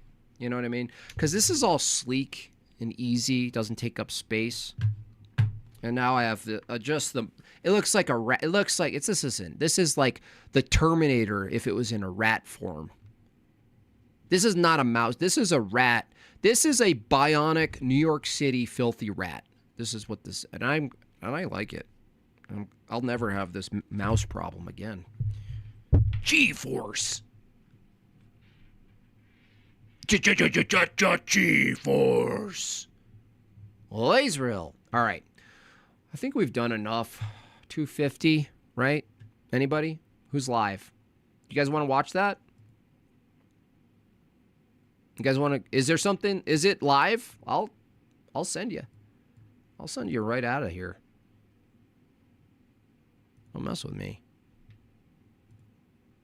Why are you so gay? Why are you so gay? Why are you so gay? Why are you so gay? One more time, y'all. Why are you so gay? Why are you so gay? Why are you so gay? Why are you so gay? Why are you so gay? Bada beep bop bop bop. Bada beep bop. Why are you so gay? Why are you so gay? Why are you so gay? Why are you so gay? Why are you so gay? Why are you so gay? Why are you so gay? Why are you so gay? Why are you so gay? Zeb. Why are you so gay? Hello, listener. All right, hello, listener. It is.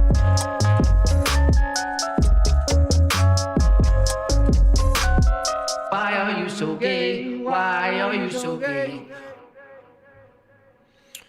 God bless you all. It is Thursday. I'll see you tomorrow for sure, but make sure you mark it on your calendars. Friday, Evolution Debate, Modern Day Debate. I'm going to be streaming it here. You guys will get all the fun fixtures that you usually get during my debates, make them super fun. And I'll keep you posted on the new debate night that we're launching, myself and Hello Listener. Really fun stuff, you guys. And I think that's it. If you're not Orthodox and you're inquiring, why don't you make this weekend the day you make it in, okay? Just like walk yourself in there, okay? You just walk yourself right in there, okay? I think that's it for me. I'm gonna eat some food and cut some clips. Look, I didn't violate TOS today. Hallelujah. Amazing. I mean, I'm really changing. I'm changing for the better. Anywho.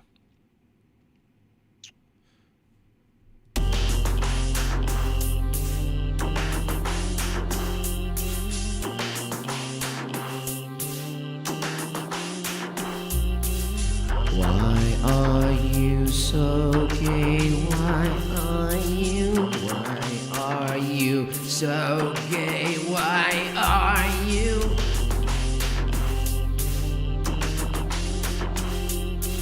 G502.